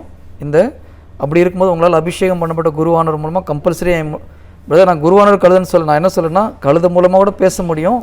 அப்படி இருக்கும் பொழுது உங்களுடைய அபிஷேகம் பண்ணப்பட்ட குருவானவர் மூலயமா நிச்சயம் பேச முடியும் என்று பேசுங்கன்னு சொல்லி அந்த மைண்ட் செட்டில் போய் உட்காரணும். ஓகேங்களா? அங்கே போயிட்டு நான் ப்ரீச்சர், ஓகே என்ன ஃபாதர் பெருசாக மெசேஜ் கொடுத்தாரு, நம்மளை விட்டு தான் இதோட சூப்பராக பண்ணியிருக்கலாம்னு வரும் மைண்டில். நீங்கள் சாதாரணமாக உட்காந்திங்கன்னா டெய்லி அப்படி தான் ஒரு தாட்டை கொண்டு வருவோம். அப்போ நீங்கள் ஒரு இடத்துல மெசேஜ் கேட்கும் போதும் என்ன செய்யும்போது நீங்கள் எந்த பொசிஷன் எடுக்கிறீங்கிறது ரொம்ப முக்கியம். நீங்கள் ஒருத்தர் ஹீலிங் பண்ண போகிறீங்க, அங்கே போயிட்டு பொதுமக்கள் மாதிரி உட்காந்திங்கன்னா என்ன ஆகும்? போல்டாக ஹீலிங் பண்ண முடியாது. ஆண்டவரே நான் பாவி ஆண்டவரேன்னு சொல்லி போனீங்கன்னு வச்சுக்கோங்க, ஹீலிங் நடக்குமா? ஒன்றும் நடக்காது. நான் சொல்ல டிஃப்ரென்ஸ் புரியுதா? இப்போ ஒருத்தர் ஜெபிக்க போகிறீங்க, அப்போது ஜீசஸ் நீங்கள் ரெப்ரசன்ட் பண்ணுறீங்க அந்த இடத்துல. நற்செய்தியில் யாருக்கிட்ட வந்து மக்கள் ஜெபிக்க சொல்லி வந்தாங்க? ஜீசஸ்கிட்ட வராங்க இல்லையா? அப்போ நீங்கள் ஒருத்தருக்கு ப்ரேயர் பண்ணும்போது I am standing in the place of ஜீசஸ்ன்றது உங்களுக்கு ஞாபகம் இருக்கணும். ஜீசஸ் உடைய ரெப்ரசன்டேட்டிவாக நான் இப்போ ஜெபம் பண்ண போகிறேன், ஜீசஸ் என்னை பேக் பண்ணுறாரு, அவர் என்ன சப்போர்ட் பண்ணுறாரு, அவர் என்ன பண்ண சொல்லியிருக்காரு. இந்த மைண்ட் செட்டில் நீங்கள் போகும்போது அது இன்னும் பவர்ஃபுல்லாக போகும். என்ன பிரதர் ஜீசஸ் பொசிஷன் நிற்கிறேன், நீங்கள் அவர் தான் சொல்லிட்டு போயிருக்காரு இல்லையா, நானே உலகத்தில் ஒளினார். அதுக்கப்புறம் என்ன சொன்னார்? நீங்கள் இந்த உலகத்திற்கு ஒளியாக இருக்கிறீங்கன்னு சொன்னார். நான் சொல்கிறது புரியுதுங்களா? இது ரொம்ப முக்கியம். Your mind is very important. நீ அங்கே போய்ட்டு ஆண்டவரே நான் பாவி, என்னை மன்னிச்சுக்கோங்க ஆண்டவரே, இவரை குணப்படுத்துங்க ஆண்டவரேன்னு ஒன்றும் நடக்காது. Because you are standing at the wrong side. நம்மளுடைய நிறைய பேருடைய ஜெபம் கேட்கப்படாமல் போகிறது இது ஒரு காரணம். அந்த குற்ற உணர்வோடு போய் ஜெபம் பண்ணக்கூடாது பிரதர். அது நம்மளுக்கு பாவத்தை நிறைய பேசி பேசி நம்ம மக்கள் மனசில் குற்ற உணர்வும் பாவ சிந்தனை தான் நிறையா இருக்குது. எப்போ இயேசு கிறிஸ்து ரத்தத்தை நீங்கள் கேட்குறீங்களோ யூ ஆர் கம்ப்ளீட்லி கிளென்ஸ்ட். சரி, மறுபடியும் சொல்கிறேன், பாவம் பண்ணால் உடனே போயிட்டு பாவ சிந்தனை பண்ணி மன்னிப்பு கேளுங்க. முடித்தப்பறம் சந்தோஷமாக yes I am all right now, கடவுளுக்கு உகந்த பிள்ளை ஆகிட்டீங்க, அந்த மைண்ட் செட்டில் வந்துடணும். ஐயோ நான் மறுபடியும் பாவத்தில் விழுந்துடானீங்கன்னா you will never come out. Praise the lord, hallelujah. அப்போது நீங்கள் ஒரு மினிஸ்ட்ரி பண்ணும்போது எங்கே இருக்கிறீங்க, எந்த பொசிஷனில் இருந்து நீங்கள் அதை கேட்கணுன்றது ரொம்ப முக்கியம். ஆண்டவர் என்ன சொல்கிறது, கேட்பதை குறித்து கவனமாக இருங்கள்ன்றார் இல்லையா? அப்போ நீங்கள் மெசேஜ் கேட்கும்போது என்ன தான் உங்களுக்கு பைபிள் ஃபுல்லாக கரைச்சி குடிச்சிருந்தாலும் யார் மெசேஜ் கேட்டாலும் ஆண்டவரை நீங்கள் பேசுங்கன்னு போய் உட்காரணும். அந்த மைண்ட் செட்டில் உட்காந்து தான் நீங்கள் ரிசீவ் பண்ண முடியும். இப்போ நான் போய் ஒரு தியானத்தில் உட்காந்துட்டு ஓகே பார்க்கலாம் இந்த ப்ரீஸ்ட் எப்படி மெசேஜ் கொடுக்கலான்னு பார்க்கலான்னா ஒன்றும் மண்டையில் போகாது, ப்ரைடு தான் வரும். Clear? So your mind set is very important. நீங்கள் அதே மாதிரி ஹீலிங் ப்ரேயர் பண்ணும்போது ஜீசஸுடைய பிளேஸை நீங்கள் ரெப்ரசன்ட் பண்ணுறீங்க. அப்போது யார் உங்களை பேக்கப் பண்ணுறது? ஹெவன் வில் பேக்கப் யூ இல்லையா? சரி, உங்களுக்கு பைபிள்லேருந்து எக்ஸாம்பிள் வேணால் எலிசா எடுத்துக்கோங்க. எலிசாவுக்கு என்ன தைரியம்? பின்னால் நம்மளுக்கு பின்னால் ஒரு பெரிய படை இருக்குது, அவர் கண்ணால் பார்க்க முடிஞ்சுது ஸ்பிரிச்சுவல் ஐஸில். அதனால் தைரியமாக சொல்கிற வேலைக்காரங்க, நீ பயப்படாத, பின்னால் நம்மளுக்கு பின்னால் ஒரு பெரிய ஆர்மி நிற்கிது பாருன்றார். எலிசா கடவுளுடைய ஊழியக்காரன், கரெக்டாக? அவருக்கு பின்னால் அவ்வளோ பெரிய படம் இருந்ததுன்னா நீங்கள் யார்? கடவுளுடைய பிள்ளைகள். நல்லா கவனிச்சுக்கோங்க, ஓல்டு டெஸ்டமென்ட்ல எல்லாமே கடவுளுடைய வேலைக்காரங்க தான். நம்ம கடவுளுடைய பிள்ளைகள். அப்போ நம்மளுக்கு பின்னால் எவ்வளோ பெரிய படம் நிற்கும்? பின்னால் பெரிய படம் உள்ள ஜீசஸ் இருக்கிற, அப்புறம் வேறு என்ன படம் வேணும் நம்மளுக்கு இல்லையா? So you have to renew your mind. நீங்கள் மனசை புதுப்பிக்கணும். இதை சொல்லி பார்க்கணும். அப்போ தான் போய் கை வைக்கும்போது ஜீசஸ் அவ்வளோதான், முடிஞ்சு போச்சு. Price the Lord. ஸோ நீங்கள் போய் மற்றவங்களுக்கு ஜெபிக்கும்போது இதை மைண்டில் வச்சுக்கோங்க. எஸ், ஜீசஸ் என்னை அனுப்பிச்சிருக்கார், அவருடைய பேரை காப்பாற்றுவேன், அவர் சொன்ன வாக்குறுதியை நிச்சயம் நிறைவேற்றுவார் இல்லையா? இப்போது என்னுடைய டாக்டர் இன்றைக்கி சொன்னாங்க இல்லையா, டேடி ப்ரேயரை பண்ணலன்னு சொல்லிட்டு. எந்த தைரியத்தில் ப்ரேயர் பண்ணாமல் சும்மா கை வைக்கிறோம்? நான் பைபிளில் போட்டிருக்குது, என்னை விசுவாசிப்போன் நோயாளி மேல் கை வைப்பான். ப்ரேயர் பண்ணான்னு கூட சொல்லலை அந்த வசனத்தில். அப்போ நான் என்ன பண்ணேன், மைண்டில் தான் நினச்சேன், ஆண்டவரே இந்த வசனத்தை நீங்கள் ப்ரேயர் பண்ணி சொல்ல, கை தான் வைக்க சொல்லுங்கள், நான் கை வைக்கிறேன். ஓகே, தேங்க்யூ, முடிஞ்சு போச்சு. நடக்குது பாருங்க.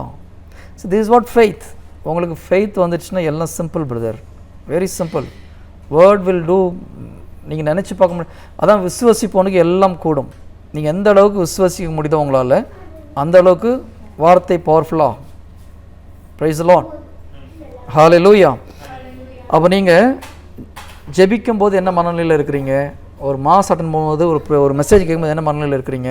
ஒருத்தர் ஜெபிக்கும் போது, இன்னொருத்தருக்கு நீங்கள் ஜெபிக்கும் போது எப்படி இருக்கிறீங்க? நம்ம ஜெபம் பண்ணும்போது எந்த மனநிலையில் போய் ஜெபிக்கணும்? பிள்ளைன்ற மனநிலையில் போய் ஜெபிக்கணும் இல்லையா? நிறைய பேர் நம்ம பாவின்ற மனநிலையில் போய் ஜெபிக்கிறோம். அங்கே தான் பிரச்சனை. இயேசு கிறிஸ்து ஓமையை சொன்னார், பரிசேயரும் ஒரு லேவியரும் போய் ஜெபிக்கிறதுல ஆண்டவர் அந்த லேவியர் நல்லபடி ஜெபிச்சார்னு சொல்கிறார். அதில் 2 பேர் கம்பேர் பண்ணார் இல்லையா, பரிசேயரையும் லேவியரையும். இதில் இன்னொரு பொசிஷன் இருக்குது, ஜீசஸ் பொசிஷன். ஜீசஸ் எப்படி ஜெபிக்கிறார்? தந்தையே நீரும் நானும் ஒன்றா இருப்பது போல் இவங்க ஒன்றா இருக்கட்டும். கரெக்ட் தானே? பாவம் செய்யும்போது லேவியர் மாதிரி ஜெபம் பண்ணுங்க. எப்போ நீங்கள் பாவத்தில் விழுந்தீங்களோ அந்த லேவி ஜெபிச்சது போல் போயிட்டு, ஆண்டவரே நான் பாவி, உங்களுடைய சந்ததியில் வர்றதுக்கு நான் தகுதியற்றவன், என்னை மன்னிச்சிருங்க சொல்லி போய் கன்ஃபெஷன் பண்ணுங்க. முடிச்சுட்டு வந்தப்புறம் ஜீசஸ் மாதிரி ஜெபம் பண்ணணும். அது முக்கியம். நம்ம ஆளுங்க முடிச்சுட்டு வந்தப்புறம் என்ன பண்ணுறோம்? அதே லேவியர் மாதிரி ஜெபம் பண்ணிகிட்டே உட்காந்துட்டுருக்கோம். அங்கே தான் பிரச்சனை. அந்த மைண்ட் செட் மாறணும் பிரதர். அது மாறாத வரைக்கும் கடவுளால் ஒன்றும் பண்ண முடியாது. பிரைஸ் தி லார்ட், ஹல்லேலூயா. நீங்கள் பாவ சங்கீதனம் பண்ணி முடிச்ச அப்புறமும் உங்களுடைய மைண்ட் செட் அந்த பாவியுடைய மைண்ட் செட் இருந்ததுன்னா கடவுளுக்கு பிடிக்காது, கடவுள் கஷ்டப்படுவார். அது உங்கள்கிட்ட சொன்னேன்னு தெரியல. ஒரு ரீசெண்டாக ஒரு ஜூம் இதில் மெசேஜ் கொடுக்கும்போது ஒரு சகோதரர் சொன்னார், பிரதர் நம்ம பாவி தானே பிரதர், எல்லாம் எங்களை அப்படி தானே பிரதர் சொல்லி கொடுத்தாங்க. பாவம் செய்யும்போது பாவி போய் மன்னிப்பு கேட்டதோடு நீ பிள்ளை ஆகிட்டேன். இல்லையா? திரும்பி போயிட்டு நான் தான் அவர்கிட்ட கேட்டேன், எப்பா நீ உன் பையன் வந்து ஒரு தப்பு பண்ணுறான், வந்து மன்னிப்பு கேட்குறான், நீ மன்னிச்சிட்டேன், திரும்பி வா சாப்பிட்லான்னு கூப்பிடும்போது இல்லை இல்லை டேடி நான் பாவி, அதனால் நான் வீட்டுக்கு வெளியில் உட்காந்து பிச்சைக்கார மாதிரி சாப்பிட்றேன், வெளியில் போய் உட்காந்து சாப்பிட்டேன், எந்த அப்பாவாக பிடிக்குமா? பிடிக்குமா பிரதர்? நம்ம பண்ணுறது அப்படி தான் இருக்குது. நம்ம பாவம் பண்ணோம், ஓகே, ஆண்டோட போய் பாவ சைந்தனம் பண்ணோம், அவர் மன்னிச்சிட்டான்னு மாத்திரம் சொல்ல, முதுகுக்கு பின்னால் நான் தூக்கி எறிஞ்சிட்டேன்பா, எல்லாத்தையும் மறந்துட்டேன்றார். அதுக்கப்புறம் நான் பாவி ஜீசஸ் நான் வந்து வெளியில் பிச்சைக்கார மாதிரி உட்காந்து சாப்பிட்றேன்னு சொன்னால் ஒரு கஷ்டமாக இருக்கும். நல்லா கவனிச்சுக்கோங்க, பாவம் பண்ணால் கம்பல்சரியாக மன்னிப்பு கேட்கணும். அதில் வந்து இது பண்ணவே இல்லை, கம்பல்சரியாக போய் மன்னிப்பு கேளுங்க. பட் முடிஞ்ச அப்புறம் யுவர் சில்ட்ரன் இஸ் சன், அந்த இதை மறந்துடக்கூடாது. அந்த மைண்ட் செட் வரலன்னா நீங்கள் பாவத்துலேருந்து வெளியே வர முடியாது. You have to get that mind set. அதுக்கு என்ன தெரியுமா, அதுக்கு ஃபோக்கஸ் நீங்கள் பாவத்தில் போகக்கூடாது. ஆனால் நான் மறுபடியும் சொல்கிறேன், இறை வார்த்தையில் ஃபோக்கஸ் பண்ணுங்கள், ரூட் ஃபெய்த்தில் ஃபோக்கஸ் பண்ணுங்கள், பர்சனல் ப்ரேயரில் ஃபோக்கஸ் பண்ணுங்கள். You will automatically grow. Other fruits will automatically come. Praise the Lord. Hallelujah. Okay. அப்போது ஒரு மெசேஜ் கேட்கும்போது ஃபாதரை பார்க்காதீங்க. Don't look at the preacher. நீங்கள் மெசேஜ் கேட்குறது வரதுக்கு முன்னாடி முதல்ல கடவுள்கிட்ட ப்ரேயர் பண்ணுங்க. ஆண்டவரே யார் மெசேஜ் கொடுத்தாலும் அவர் மூலிமா நீங்கள் எனக்கு பேசுங்க. அந்த ஒரு எஸ் பிரதர், அந்த ஒரு மைண்ட் செட்டோட சொல்லுங்கள் brother. Peace with you brother. Peace with you. சொல்லுங்க பிரதர். இப்போது இந்த கால சூழ்நிலையில் பாவவிசனம் பண்ண முடியாத சூழ்நிலை நான் என்ன செய்யணும்? பாவத்தை அறிக்கைறது ஐ திங்க் நான் ஒரு ஆர்டிக்கிளில் படித்தேன், நம்மளே வீட்டிலே பண்ணலான்னு போட்டிருக்காங்க. அதாவது நம்ம பாவ சைந்தனத்தில் பண்ணுற மாதிரியே ப்ராப்பராக ப்ரிப்பேர் பண்ணிவிட்டு நம்ம டைரெக்டாக பாவ சைந்தனம் பண்ணாலும் இப்போதைக்கு ஓகே, சர்ச் அக்செப்ட் பண்ணுது. அது ஒரு சில ஃபாதர்ஸுங்க ஃபோனில் கூட பண்ணுறாங்க. 2-3 காலேஜில் ரொம்ப கோவப்பட்டிருக்காங்க, நிறைய பாவங்கள்லாம் பண்ணியிருக்காங்க வீட்டில். அப்போது பிரதர் எல்லாருமே உங்களை மாதிரி தான், don't worry, we are all sailing in the same boat. ஓகேங்களா? அதனால் இங்கே நீங்கள் அதை ஒரு பெரிய இதுக்கு நான் என்ன சொல்கிறேன்னா பிரதர், எல்லாருமே நம்ம கீழே விழுறோம், இது பண்ணுறோம். பட் அதை ஒரு மன்னிப்பு கேட்கணும் டெஃபினட்டாக. அதுக்கப்புறம் நம்ம அதை ரொம்ப ஃபோக்கஸ் பண்ணக்கூடாது. இப்போதைக்கு church has given us a permission. நீங்கள் டைரெக்டாக கன்ஃபெஷன்னா நம்ம பாவ சைந்தத்தில் பண்ணுற மாதிரி அதே மாதிரி ஆண்டவரே நான் பாவின்னு எல்லாத்தையும் சொல்லிவிட்டு உத்தமன் ஸ்தாப மந்திரம் சொல்லி அதே மாதிரி நம்ம பர்சனலாகவே பாவ சைந்தனம் பண்ணலான்னு சொல்லியிருக்காங்க. ஒரு சில ஃபாதர் உங்களுக்கு பர்சனலாக தெரிஞ்சுன்னா அவங்க ஃபோனில் கூட அக்செப்ட் பண்ணுறாங்க. வாய்ப்பு இருந்தால் பண்ணுங்கள், இல்லைன்னா நம்ம டைரெக்டாக பண்ணலாம். இப்போதைக்கு பண்ணலாம். Church has given us permission. ஓகேங்களா? Okay okay, thank you. God bless you brother. Good. அடுத்தபடியாக ஸோ நம்ம எந்த பொசிஷனில் இருக்கிறோம் அது முக்கியம். பர்சனல் ஜெபத்தில் பாவ சைந்தனம் பண்ணி முடிச்சப்பறம் யுவர் சில்ட்ரன், அது முக்கியம். அதே போல் நீங்கள் ப்ரீச் பண்ணும்போது ரொம்ப கேர்ஃபுல்லாக பண்ணணும் இல்லையா? என்கிட்ட ஒரு சில சகோதரர் சொல்லியிருக்காங்க, பிரதர் ப்ரிப்பரேஷன்லாம் பண்ணாதீங்க பிரதர், நேராக போய் நில்லுங்க பிரதர், ஆண்டவர் பேசுவார் பிரதர். பேசுவாரா? ஆண்டவர் பேசுவார், ப்ரொவைடட் நீங்கள் அந்த லெவலில் இருந்தீங்கன்னா ஓகே. அப்போது சிலருக்கு போய் நின்னா ஆண்டவர் பேசினார். ஏன்? அவங்களுக்கு பைபிள் ஃபுல்லாக ஹார்ட்டில் இருந்தது இல்லையா? 3 வருஷம் பக்கத்தில் வந்து ஜீசஸ் பேசுனது பார்த்தாங்க, கேட்டாங்க, தொட்டு உணர்ந்தார்கள். அதனால் அவங்களுக்கு பைபிள்னு ஒன்று படிக்க வேண்டிய அவசியம் கிடையாது. போகும்போது ஆவியானவர் பேசுகிறது தெளிவாக காதில் விழுந்தது அவங்களுக்கு. போனோன்னு என்ன பண்ணாங்க, ஆவியானவர் ஓகே ஜீசஸ் அன்றைக்கி இந்த இடத்துல இது பேசினாலும் அதை சொல்லுன்னுவார். ஓகே, அதை சொல்லுவாங்க. சொல்லி முடிக்கிறதுக்குள்ளே இதை பேசுன்னு சொல்லுவாங்க. அப்போது அந்த அளவுக்கு இறை வார்த்தை உள்ளத்தில் இருந்ததுன்னா தாராளமாக பேசலாம். நான் பேச முடியாதுன்னு சொல்ல, there are so many preachers preach like that. It's a நல்ல ஒரு ப்ரீச்சிங். பட் நம்ம அந்த லெவலுக்கு வர்ற வரைக்கும் என்ன பண்ணணும்? உட்காந்து டைம் ஸ்பெண்ட் பண்ணி அகெயின் ப்ரீச்சிங்கில் வந்து நீங்கள் ப்ரிப்பேர் பண்ணிட்டு போய் ப்ரீச் பண்ணுறதை விட கடவுள் பாதத்துலேருந்து கேட்கணும். தந்தை கிட்டேருந்து கேட்டு அவர் என்ன சொல்ல விரும்புகிறாருன்னு கேட்டுட்டு அதை ப்ரீச் பண்ணும்போது it will be useful for the people. But இது வந்து உங்களுக்கு நான் ப்ரீச் பண்ணல, டீச் பண்ணுறேன். there's a difference between preaching and teaching. ஒரு டாபிக் எடுத்துகிட்டு நம்ம அதில் உள்ள எல்லா லூப் ஹோல்ஸும் கவர் பண்ணி நம்ம டீச் பண்ணுறோம். ஸோ இதில் வந்து நம்ம ஃபுல் ப்ராசஸ் உங்களுக்கு சொல்லிக் கொடுத்து தான் ஆகணும். ஆனால் நீங்கள் நற்செய்தி அறிவிக்கிற பணியை செய்யணும்னு நினச்சிங்கன்னா கேர்ஃபுல்லாக பண்ணுங்க. 2 விஷயம் யாக்கோபு 3வது அதிகாரம் 1-2 வசனத்தில் சொல்கிறார், நீங்கள் எல்லோரும் நற்செய்தி அறிவிப்பராக வர ஆசைப்படாதீங்கன்றார். ஏன்? தண்டனை ஜாஸ்தின்றார். படிங்க பார்க்கலாம். யாக்கோபு 3 1 2. என்னடா நல்லா சொல்லிட்டு கடைசியில் பயமுறுத்துறாரு பிரதர் நினைக்காதீங்க.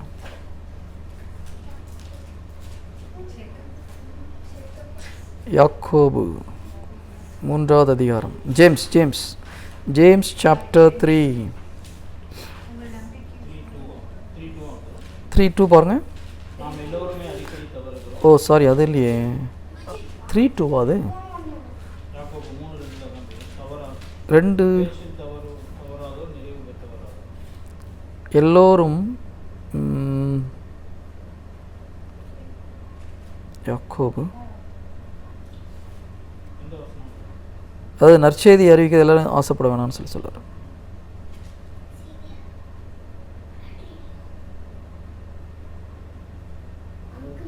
ஒன்றாவது வசனம், சாரி, யாக்கோபு 3வது அதிகாரம் 1வது வசனம். அப்படியா, சார்ஜ் ஏதாவது கனெக்ட் பண்ண முடியுமா பார்ப்போம். என் சகோதர சகோதரிகளே, உங்களில் பலர் போதகர் ஆக விரும்ப வேண்டாம்.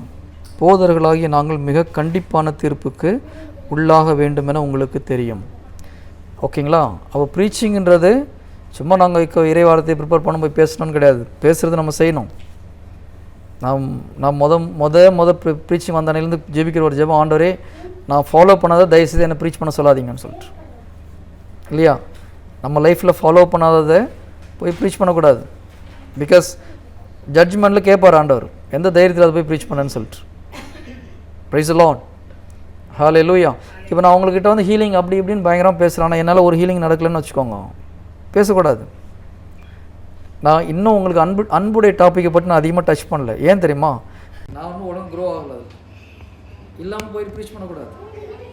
Price the lord, we are growing, but இன்னும் உங்களுக்கு ப்ரீச் பண்ணுற அளவுக்கு நான் க்ரோ ஆகணும். அதுக்கு முன்னால் போய் ப்ரீச் பண்ண ஆண்டவர் என்ன கேட்பார், எதுக்கு உனக்கு இந்த முந்திரி கொடுத்தணும் சொல்லிட்டு. நான் சொல்ல கரெக்டா? உண்மை அதுதான். It is not that okay ஏதோ பைபிள் ஃபுல்லாக படித்து முடிச்சுட்டு அப்படியே போய் ப்ரீச் பண்ண நினைக்காதீங்க. நீங்கள் ஃபாலோ பண்ணாததை தயவுசெய்து ப்ரீச் பண்ணாது.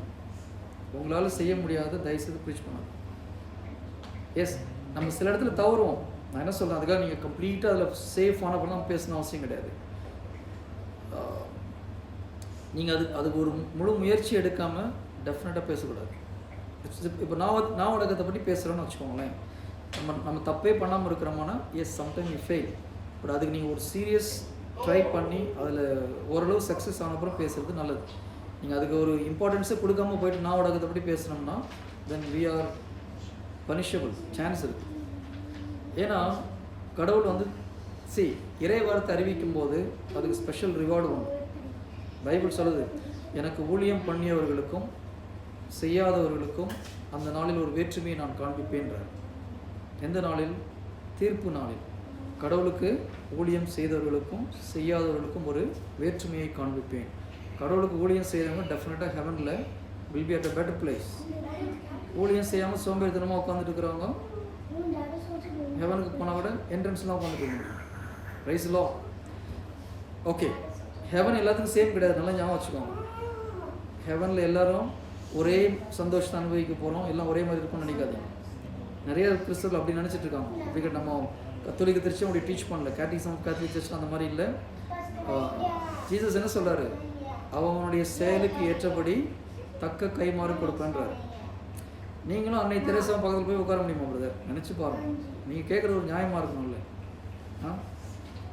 கரெக்டாக வாழ்க்கை முழுவதும் கடவுளுக்காக தியாகம் பண்ணுறவங்க நம்மளும் போயிட்டு நானும் அவங்கள மாதிரி போய் உட்கார முடியாது. இப்பவும் நம்ம அவங்கள மாதிரி ஆக முடியும், அது உண்மை. கடவுளுடைய கிருபையால் இன்றைக்கி நீங்கள் முயற்சி பண்ணால் கூட சூப்பர் புனிதர் ஆக முடியும். பட் நம்ம முயற்சி பண்ணுறோம், அதுதான் முக்கியம். நிறைய பேருக்கு இது சொல்லும்போது ஃபேஸ் சின்னதாக இருக்குது. என்ன பண்ணுறது, எப்படி சொல்லிட்டீங்க? உண்மை அதுதான். வேலை செய்யாமல் நம்ம கூலி கேட்குறோம், அதுதான். நம்ம பாவத்தில் ஆண்டவர் மன்னிக்கிறார், ஆனால் ரிவார்டு எப்படி? நம்முடைய செயலுக்கு ஏற்றபடி தான் கூலி. நம்ம வந்து ஒன்றுமே செய்யாமல் எனக்கு நான் மேலே மதர் மேரி பக்கத்தில் போய் உட்காரணும்னு சொன்னால் நடக்காது. Mother Mary is a queen of heaven, இல்லையா? இப்போ சொல்கிற மாதா பக்தர்களுக்கு மாதா சொன்ன மாதிரி நடக்கணும். ஜீசஸ் சொன்ன மாதிரி நடந்தீங்கன்னா மாதா கிட்ட போகலாம். மாதா இருக்கிறது 3rd ஹெவனில். She is a queen of heaven and earth, இல்லையா? இங்கே இல்லை மாதான்னு சொன்னால் மட்டும் போதாது. அவங்க சொன்னபடி நடந்தீங்கன்னா, அவர் என்ன சொன்னாங்க, என் பையன் சொல்கிறதெல்லாம் செய்யுங்க பண்ணான். நீங்கள் யோசித்து பார்க்கணும். நிறைய விஷயம் இருக்குது. சும்மா நம்ம டைம் உட்காந்து டிவிலையும் வீடியோலாம் ஸ்பெண்ட் பண்ணிவிட்டு நானும் அங்கே போய்ட்டு சென்ட் பீட்டர் பக்கத்தில் உட்காரன்னு சொல்ல முடியுமா? நிறைய பேர் இப்போ தான் யோசிக்கிறாங்க, இப்படி ஒரு விஷயம் இருக்குதான். இது நான் சொல்கிறது உண்மை, உண்மையிலும் உண்மை. உங்களுக்கு நான் சொல்கிறது டவுட்டாக இருந்தால் கேட்டிசம் ஆஃப் கேத்தலிக் சர்ச் எடுத்து பாருங்கள். இறை வார்த்தை தெளிவாக சொல்லுது, அவனவன் செயலுக்கு ஏற்ற தக்க கைமாறு அளிக்கப்படும். சின்ன விஷயம் செஞ்சாலும் பெரிய கைமாறு உண்டு. ஆனால் நம்ம எவ்வளோ செஞ்சுருக்கிறோம், இந்த புனிதர்கள்லாம் என்ன செஞ்சுருக்காங்கன்னு பார்க்கலாம். அப்போ நம்ம வேர் வி ஆர் ஸ்டாண்டிங் இல்லையா? நான் ஒரு புனிதர் லைஃப் படித்தேன், அது பேர் டக்குனு ஞாபகம் இல்லை. Saint Lawrence.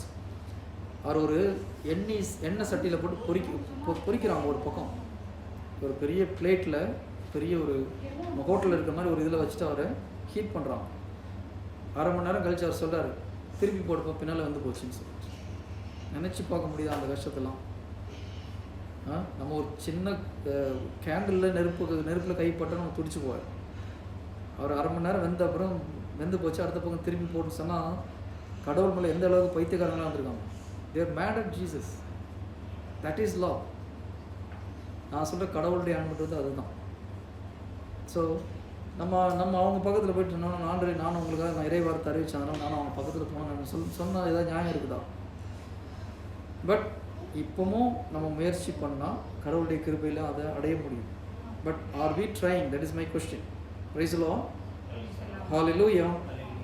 ஓகே, அடுத்தபடியாக ஒரு முக்கியமாக அடுத்த ஒரு கான்செப்ட் பண்ணி முடிச்சிடும். ஓகேங்களா? ஸோ நம்ம ஜெபிக்கும் பொழுது எந்த மனநிலையில் எந்த பொசிஷன் வந்து ஜெபிக்கிறோம், பாவ சைந்தனம் பண்ணும்போது எந்த மனநிலையில் பண்ணுறோம். பாவ சைந்தனம் பண்ணும்போது பையன் மாதிரி போய் பண்ணாதீங்க, உண்மையாக பாவி மாதிரி போய் பண்ணணும். அங்கே போய்ட்டு ஓகே டேடி ஃபர்கிவ்ன்னு சொல்லிட்டு போகக்கூடாது. That is not correct. அது வந்து ஜீசஸ் சொன்ன ஓமையில் இருக்கிற மாதிரி ஒழுங்கான ஒரு உத்தம மனஸ்தாபத்தோடு போய் பாவ சைந்தனம் பண்ணணும். முடிஞ்ச அப்புறம் பையனை மாதிரி பேசணும். போய் மினிஸ்ட்ரி பண்ணும்போது ஜீசஸ் மைண்ட் செட்டில் மினிஸ்ட்ரி பண்ணணும். இறை வார்த்தை கேட்கும்போது குழந்தைய மாதிரி கேளுங்க. Price the Lord. Is it clear? Okay, அடுத்தபடியாக மத்தேயு 15:26. ஒரு 10 மினிட்ஸ் இது முடிக்கணும், கொஞ்சம் ஃபாஸ்ட்டாக போகலாம். மத்தேயு 15:26 21 படிச்சிங்கன்னா இதில் ஒரு அந்த கானானிய பெண் தன்னுடைய மகள் பேய் பிடித்த தன்னுடைய மகளை எடுத்துகிட்டு ஜீசஸ்ட்டு வராங்க. அப்போ ஜீசஸ் வந்து கேட்குறாங்க, ஜீசஸ் கண்டுக்காமல் போயிட்டே இருக்கிறார் இல்லையா? ஒரு வித்தியாசமான ஒரு சீனை பார்க்குறீங்க. இயேசு கிறிஸ்து மற்ற எல்லா இடத்துலையும் இரக்கம் கொண்டு அவரே போய் பரிவுள்ளத்தோடு போய் ஹீல் பண்ணுறாரு. ஆனால் இங்கே மட்டும் ஒரு வித்தியாசமான ஜீசஸ் நம்ம பார்க்கணும். அப்போது கூட வந்து சீடருங்க சொல்கிறாங்க, ஆண்டவரே ஏதாவது ஒன்று பண்ணி அந்த அம்மா அனுப்பிச்சி விடுங்கன்னு சொல்லிடுச்சு. அப்போ இயேசு என்ன சொல்கிறாரு? பிள்ளைக்கு உரிய உணவை எடுத்து நாய்க்குட்டிகளுக்கு போடுவது முறை. ஒரு பயங்கரமான ஒரு வார்த்தையை நம்ம கேட்குறோம். ஜீசஸ் வாயிலிருந்து இப்படி ஒரு வார்த்தை வருதுன்னு சொல்லிட்டு உடனே அப்பெண், ஐயா, ஆம் ஐயா, ஆனாலும் தங்கள் உரிமையாளரின் மேசையிலிருந்து விழும் சிறு துண்டுகளை நாய்க்குட்டிகள் தின்னுமே என்றார். இயேசு மறுமொழியாக, அம்மா, உமது நம்பிக்கை பெரிது, நீர் விரும்பியவாறே உமக்கு நிகழட்டும். இதில் நிறைய ஆங்கிளில் பேசலாம். நான் பேச போகிறது ஆண்டவர் என்ன சொல்கிறார் அந்த இடத்துல? பிள்ளைக்குரிய உணவை எடுத்து நாய்களுக்கு போடுவதில்லை. பிள்ளைக்குரிய உணவுனா எதை சொல்கிறார் ஆண்டவர்? பிள்ளைக்குரிய உணவு அப்படின்னு எதை குறிக்கிறார்? அந்த அம்மாவுடைய பொண்ணு பேய் பிடிச்சிருக்குது, அந்த பேயை ஓட்டுறது பிள்ளைக்குரிய உணவுன்னு சொல்கிறார். ஓகேங்களா? Deliverance from the evil spirit or healing from the sickness, it belongs to the children. அதாவது பேய்கள் தொல்லையிலிருந்து நம்மளை பாதுகாக்கிறதும் நோயிலிருந்து விடுவிக்கிறதும் பிள்ளைகளுடைய உரிமை, கடவுளுடைய ஒவ்வொரு பிள்ளைக்குள்ள உரிமை. புரியுதுங்களா? இங்கே ஜீசஸ் சொல்கிறது மற்ற நிறைய விஷயம் இருக்குது இதில். நான் அதெல்லாம் எடுத்துகிட்டு போனால் அது மட்டும் தனி சாப்டரில் கொண்டு போகலாம். பிள்ளைகளுக்குரிய உணவை எடுத்து மற்றவங்களுக்கு நாய்க்குட்டின்னு சொல்கிறது கடவுளை ஏற்றுக்கொள்ளாத மக்களுக்கு நான் கொடுக்குறதில்லன்னு சொல்கிறார். எப்போ நம்ம கடவுளை ஏற்றுக்கொண்டோமோ அப்போது இதெல்லாம் நம்மளுக்கு ஃப்ரீயாக இலவசமாக உரிமையோடு நம்ம பெற்றுக்கொள்ள வேண்டும். எது? நோய் சுகமும் சாத்தானுடைய எல்லா வித தொந்தரவுலேருந்து விடுதலையும் இலவசம். அதனால தான் ஆண்டவர் என்ன சொல்கிறார்? முதல்ல நீ பரலோக ராஜ்யத்தை தேடு, மற்ற எல்லாம் உனக்கு சேர்த்து கொடுக்கப்படும். Because once you become a children, once நீங்கள் கடவுளுடைய பிள்ளை ஆனவுடன் உங்களுக்கு நம்ம செய்ய வேண்டியது அவருடைய ராஜ்யத்தை தேடணும். தேடும்போது மற்றையெல்லாம் என்னது? அன்றாட உனக்கு தேவையான அனைத்தும், உணவாக இருந்தாலும் சரி, உடையாக இருந்தாலும் சரி, என்னென்ன வேணுமோ அதையெல்லாம் சேர்த்து கொடுக்கப்படும். ஸோ நம்முடைய ஃபோக்கஸ் கடவுளுடைய ராஜ்யத்தை தேடுவது, கடவுளுடைய ராஜ்யத்தை இங்கே நிறுவுவது. ஜீசஸ் ஒரு உணவு சொல்கிறார், பிதாவுடைய சித்தத்தை செய்வதே என்னுடைய உணவு, இல்லையா? அப்போ நம்மளுடைய உணவு என்னது? பிதாவுடைய சித்தம் நம்ம வாழ்க்கை என்னவோ அதை செய்யணும். நீங்கள் யோவான் 6:31 படிக்கணும். 31, 32. யோவான் 6:31, 32. ஆகவே எதை உண்போம், எதை குடிப்போம், எதை அணிவோம் என கவலை கொள்ளாதிருங்கள். அப்போது ஃபுட்டை பற்றியோ, நம்ம தங்குற இடத்த பற்றியோ, ரிட்டையர்மெண்ட் செட்டில்மெண்ட்டை பற்றியோ, இல்லையா, ஊரில் வீடு இருக்குதான்றதை பற்றியோ, 60 வயசுக்கு மேலே நம்ம யார் பார்த்துப்பாங்கன்றதை பற்றியோ கவலைப்படாதீங்கன்றார். இதை கவலைப்பட்டீங்கன்னா, ஏனெனில் பிற இனத்தவரே இவற்றையெல்லாம் நாடுவேன். நீ இதெல்லாம் கவலைப்பட்டீங்கன்னா நீ கிறிஸ்டின் கிடையாதுன்றார்.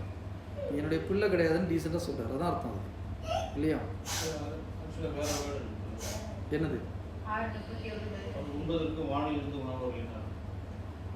யோவான், ஓ சாரி, மத்தேயோ பாருங்க, மத்தேயோ நினைக்கிறேன். மத்தேயோ 6:34, மத்தேயோ 6:31, 32, 33, ஜான் மத்தேயோ 6:34. எதை உண்போம், எதை குடிப்போம், எதை அணிவோம் என கவலைப்படாதீர்கள். அதாவது உலகப்பூர்வமான நம்முடைய நார்மல் தேவையை குறித்து கூட நீங்கள் கவலைப்படாதீங்க. ஏனெனில் பிற இனத்தவரை இவற்றையெல்லாம் நாடுவார். அப்போ நம்முடைய அன்றாட தேவைகளை குறித்து கவலை இருந்ததுன்னா நம்ம யாருன்னு சொல்கிறாரு? நீ என்னுடைய பிள்ளை கிடையாதுன்றார். கரெக்ட்? இப்போ எத்தனை பேர் கடவுளுடைய பிள்ளையாக இருக்கிறோம் இல்லைன்றது தான் கேள்விப்படி. நம்மளுக்கு உலகத்துடைய நார்மல் தேவைகளை குறித்து கவலை வந்ததுன்னா பிற இனத்தவரை இவற்றையெல்லாம் செய்வார். என்ன பிரதர், ஊருக்கு போனால் நான் என்ன பண்ணுறது? போய் தங்குறதுக்கு வீடு இல்லை, போனால் வேலை இல்லை. ஆனால் எல்லாருக்கும் வருது இல்லையா? நம்மளுக்கு வர்றதுக்கு காரணம் என்ன? அதுதான் சொன்னேன் நான், இறை வார்த்தையை உள்ளத்தில் விதைச்சி ரூட் கரெக்டாக இருந்ததுன்னா அந்த கவலை ஆட்டோமேட்டிக்காக போயிடும். நம்மளுக்கு அந்த விசுவாசத்தில் நம்ம வேறுன்றும் பொழுது இந்த கவலை போகும். அது வரைக்கும் அந்த கவலை இருக்கும். ஓகே, யோவான் 4:34. யோவான் 4:34. இயேசு அவர்களிடம், என்னை அனுப்பியவரின் திருவுளத்தை நிறைவேற்றுவதும் அவர் கொடுத்த வேலையை செய்து முடிப்பதுமே என் உணவு. ஜீசஸுடைய உணவு எதை சொல்கிறாரு? என்னை அனுப்பியவரின் திருவுளத்தை நிறைவேற்றுவதும் அவர் கொடுத்த வேலையை செய்து முடிப்பதுமே என் உணவு. அப்போ நம்முடைய உணவு அதுதான். கடவுளுடைய விருப்பம், நம்முடைய வாழ்க்கை என்னவோ அதை செய்து முடிக்கணும். அது என்னன்னு சொல்லி தெளிவாக 2 கொரிந்தியர் 5வது அதிகாரம் 18வது வசனத்தில் இருக்கு. 2 கொரிந்தியர் 5:18. இதோட நான் லாஸ்ட் வார்த்தை முடிச்சிடுறேன். 2 கொரிந்தியர் 5:18. இவை யாவும் ஓகே, எடுத்துட்டிங்களா? 2 கொரிந்தியர் 5:18.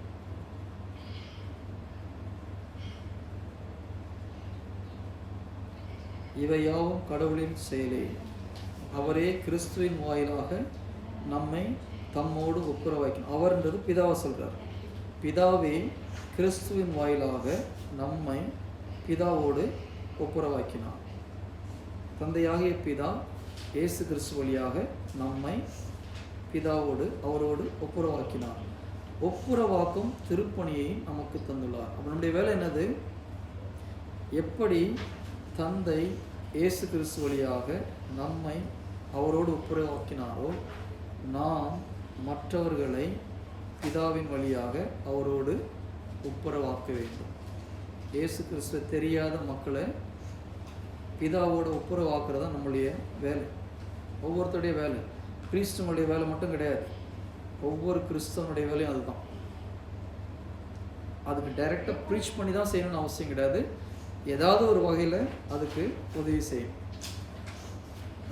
அருட்பணி செய்கிறவங்களுக்கு உதவி செய்யலாம். எனக்கு வேணும், தயவுசெய்து, கடவுள் நிரம்ப கொடுத்துருக்காரு, ஒன்றும் பிரச்சனை இல்லை. ஃபாதர்களுக்கு உதவி செய்யலாம், சிஸ்டர்களுக்கு உதவி செய்யலாம், ஊழியம் செய்கிறவங்களுக்கு உதவி செய்யலாம், கோயிலில் நிறைய வேலை செய்யலாம். ஏதோ ஒரு வகையில் வந்து ஒரு சேர் எடுத்து போட்டாலும் அது ஒரு உதவி தான், இல்லையா? ஸோ நம்மளால் என்ன முடியுமோ அதை கம்பல்சரியாக செய்யணும். ஸோ கடவுள் நம்மளுக்கு சொல்கிற முக்கியமான வேலை என்னது? எப்படி பிதா இயேசு கிறிஸ்து வழியாக நம்மை அவரோடு ஒப்புரவாக்கினாரோ நாம் மற்றவர்களை பிதாவோடு ஒப்புரவாக்க வேண்டும். அது எல்லா கிறிஸ்தவனுக்கும் உள்ள பணி, ஒப்புரவாக்கும் பணி, reconciliation. It's the important truth, important job. அப்போ ஒவ்வொரு ஓகே, நம்ம லாஸ்ட் வீக் ஒரு என்ன பண்ணோம், இது வரைக்கும் நமக்கு ஸ்லோவாக கொஞ்சம் நம்ம டைவர்ட் ஆகணும். Healing is good. நெக்ஸ்ட் என்ன பண்ணோம்? ஒரு மீனை பிடிக்கிறது தூண்டில் புழு வைக்கிற மாதிரி தான் இந்த ஹீலிங். இதை வச்சு என்ன பண்ணணும்? நம்மளுக்கு தெரிஞ்சவங்கள்ட்ட ஜீசஸை பற்றி சொல்லணும். Price the Lord. அவங்க ஏற்றுக்கொள்கிறாங்களே ஏற்றுக்கொள்ளன்றது செகண்ட். பட் அட்லீஸ்ட் இந்த ஒரு வாரத்தில் அடுத்த மண்டேக்குள்ளே யாராவது ஒருத்தர்கிட்ட இயேசு கிறிஸ்துவை பற்றி அறிவிக்க முயற்சி பண்ணணும். அதுக்காக போயிட்டு இந்த ஒரு ஆளுங்கிட்ட போய் டைரெக்டாக போய் ஜீசஸ் தான் கார்டன் பேசுவாங்க. ஹோலி ஸ்பிரிட்டை ப்ரேயர் பண்ணுங்கள், ஞானத்தோடு நடந்துக்கோங்க. அதை ஒன்றும் தப்புன்னு சொல்லலை, பயப்பட வேண்டாம். பட் ஞானத்தோடு நடந்துக்கோங்க. முடிந்த அளவுக்கு யாராவது ஒரு ஆள் கிட்டையாவது இயேசு கிறிஸ்துவை பற்றி அறிவிக்க முயற்சி செய்யும். Praise the lord. Hallelujah. Yes, கண்களை மூடுவோம். அன்பு தகப்பனே, அப்பா, இதுவரை எங்களோடு நீர் உறவாடியதுக்காக உங்களுக்கு நன்றி செலுத்துகிறோம். பல காரியங்களை நீர் எங்களுக்கு வெளிப்படுத்தியிருக்கிறேன். இதோ உடைய சொந்த ஊரில் ஆண்டவரே நீர் பல அற்புதங்களையும் அதிசயங்களையும் செய்திருப்பதை நாங்கள் இதோ பல நாட்களில் தெரியாமல் இருந்திருக்கிறோம். உண்மையிலே நீர் பல அற்புதங்களை செய்திருக்கிறீர். இதோ மக்களுடைய பிடிவாதத்தினால், அவர்களுடைய வெறுப்பினால் ஆண்டவரே நீர் அவர்களுக்கு உதவி செய்ய முடியாமல் போனதை நாங்கள் புரிந்து கொண்டோம். உம்முடைய இயலாமையினால் அல்ல, அவர்களுடைய பிடிவாத குணத்தினால் நீர் அவர்களுக்கு எதுவும் செய்ய முடியாமல் போனதை புரிந்து கொள்ள வைத்ததற்காக நன்றி செலுத்துகிறோம். ஆண்டவரே, இதோ நாங்கள் மற்றவர்களுக்கு ஊழியம் செய்யும் பொழுதும் அவர்களுக்கு ஜெபிக்கும் பொழுதும் எந்த மனநிலையோடு ஜெபிக்க வேண்டும் என்பதை எங்களுக்கு உணர்த்தியதற்காக நன்றி. இதோ நாங்கள் இறை வார்த்தையை கேட்கும் பொழுதும் எந்த மனநிலையோடு நாங்கள் கேட்க வேண்டும். உம்மிடம் ஜெபிக்கும் பொழுது பிள்ளைகளைப் போல உரிமையோடு சொந்த தகப்பனிடம் பேசுவது போல அப்பா பேசக்கூடிய அந்த உரிமையை நீர் எங்களுக்கு கொடுத்திருக்கிறேன். அதை நாங்கள் பயன்படுத்தக்கூடிய கிருபை நீர் எங்களுக்கு கொடுக்குமாறு ஜெபிக்கிறேன். அந்த மனநிலை எங்களுக்கு நீர் கொடுக்குமாறு ஜெபிக்கிறேன். இதுவரை எங்கள் உள்ளத்தில் இதோ நாங்கள் பாவி என்ற ஒரு குற்ற உணர்வு இருந்தால் அந்த குற்ற உணர்வை கொண்டு எல்லாவித தீய சக்தியிலும் இயேசு கிறிஸ்து நாமத்தில் கடிந்து கொள்கிறேன். I rebuke that spirit of complaint. I rebuke that spirit of guilty feeling in Jesus mighty name. ஆண்டவரே, இதோ அந்த குற்ற உணர்வை கொண்டு வருவது நீர் அல்ல, சாத்தான் என்பதை எங்களை உணர்த்தியிருப்பதற்காக நன்றி செலுத்துகிறேன். அப்பா, நாங்கள் எங்கள் பாவத்தை நாங்கள் அறிக்கையிட்ட அடுத்த நிமிடமே இதோ அந்த பாவங்களை நீர் மறந்து விட்டீர் என்று நம்ம வேத வசனத்தில் இருக்கிறது. அந்த பாவங்களை முதுகுக்கு பின்னால் தூக்கி எறிந்தேன் என்று கூறுகிறீரே, அதை நினைவில் கொள்ள மாட்டேன் என்று நீ கூறியிருக்கிறேன். அதை நாங்கள் பூரணமாக விசுவசிக்க, அதை சுதந்திரத்துக் கொள்ள கிருபை நீர் கொடுக்குமாறு ஜெபிக்கிறேன். அப்பா, இதோ நாங்கள் கேட்ட இந்த வசனங்கள், இறை வார்த்தைகள் எங்கள் உள்ளத்தில் ஆழமாக பதியவும், விசுவாசத்தினால் வேரூன்றவும், இதோ உம்மிடமுள்ள ஐக்கியம் வளரவும், பரிசுத்தாவினால் அது தண்ணீர் ஊற்றப்படவும் ஆண்டவரை நாங்கள் வளர்ந்து எல்லாவித ஆவிக்குரிய கனிகளையும் கொடுக்க எங்கள் ஆண்டவராகிய இயேசு கிறிஸ்து நாமத்தில் ஜெபிக்கிறோம் நல்ல பிதாவே. ஆமென்.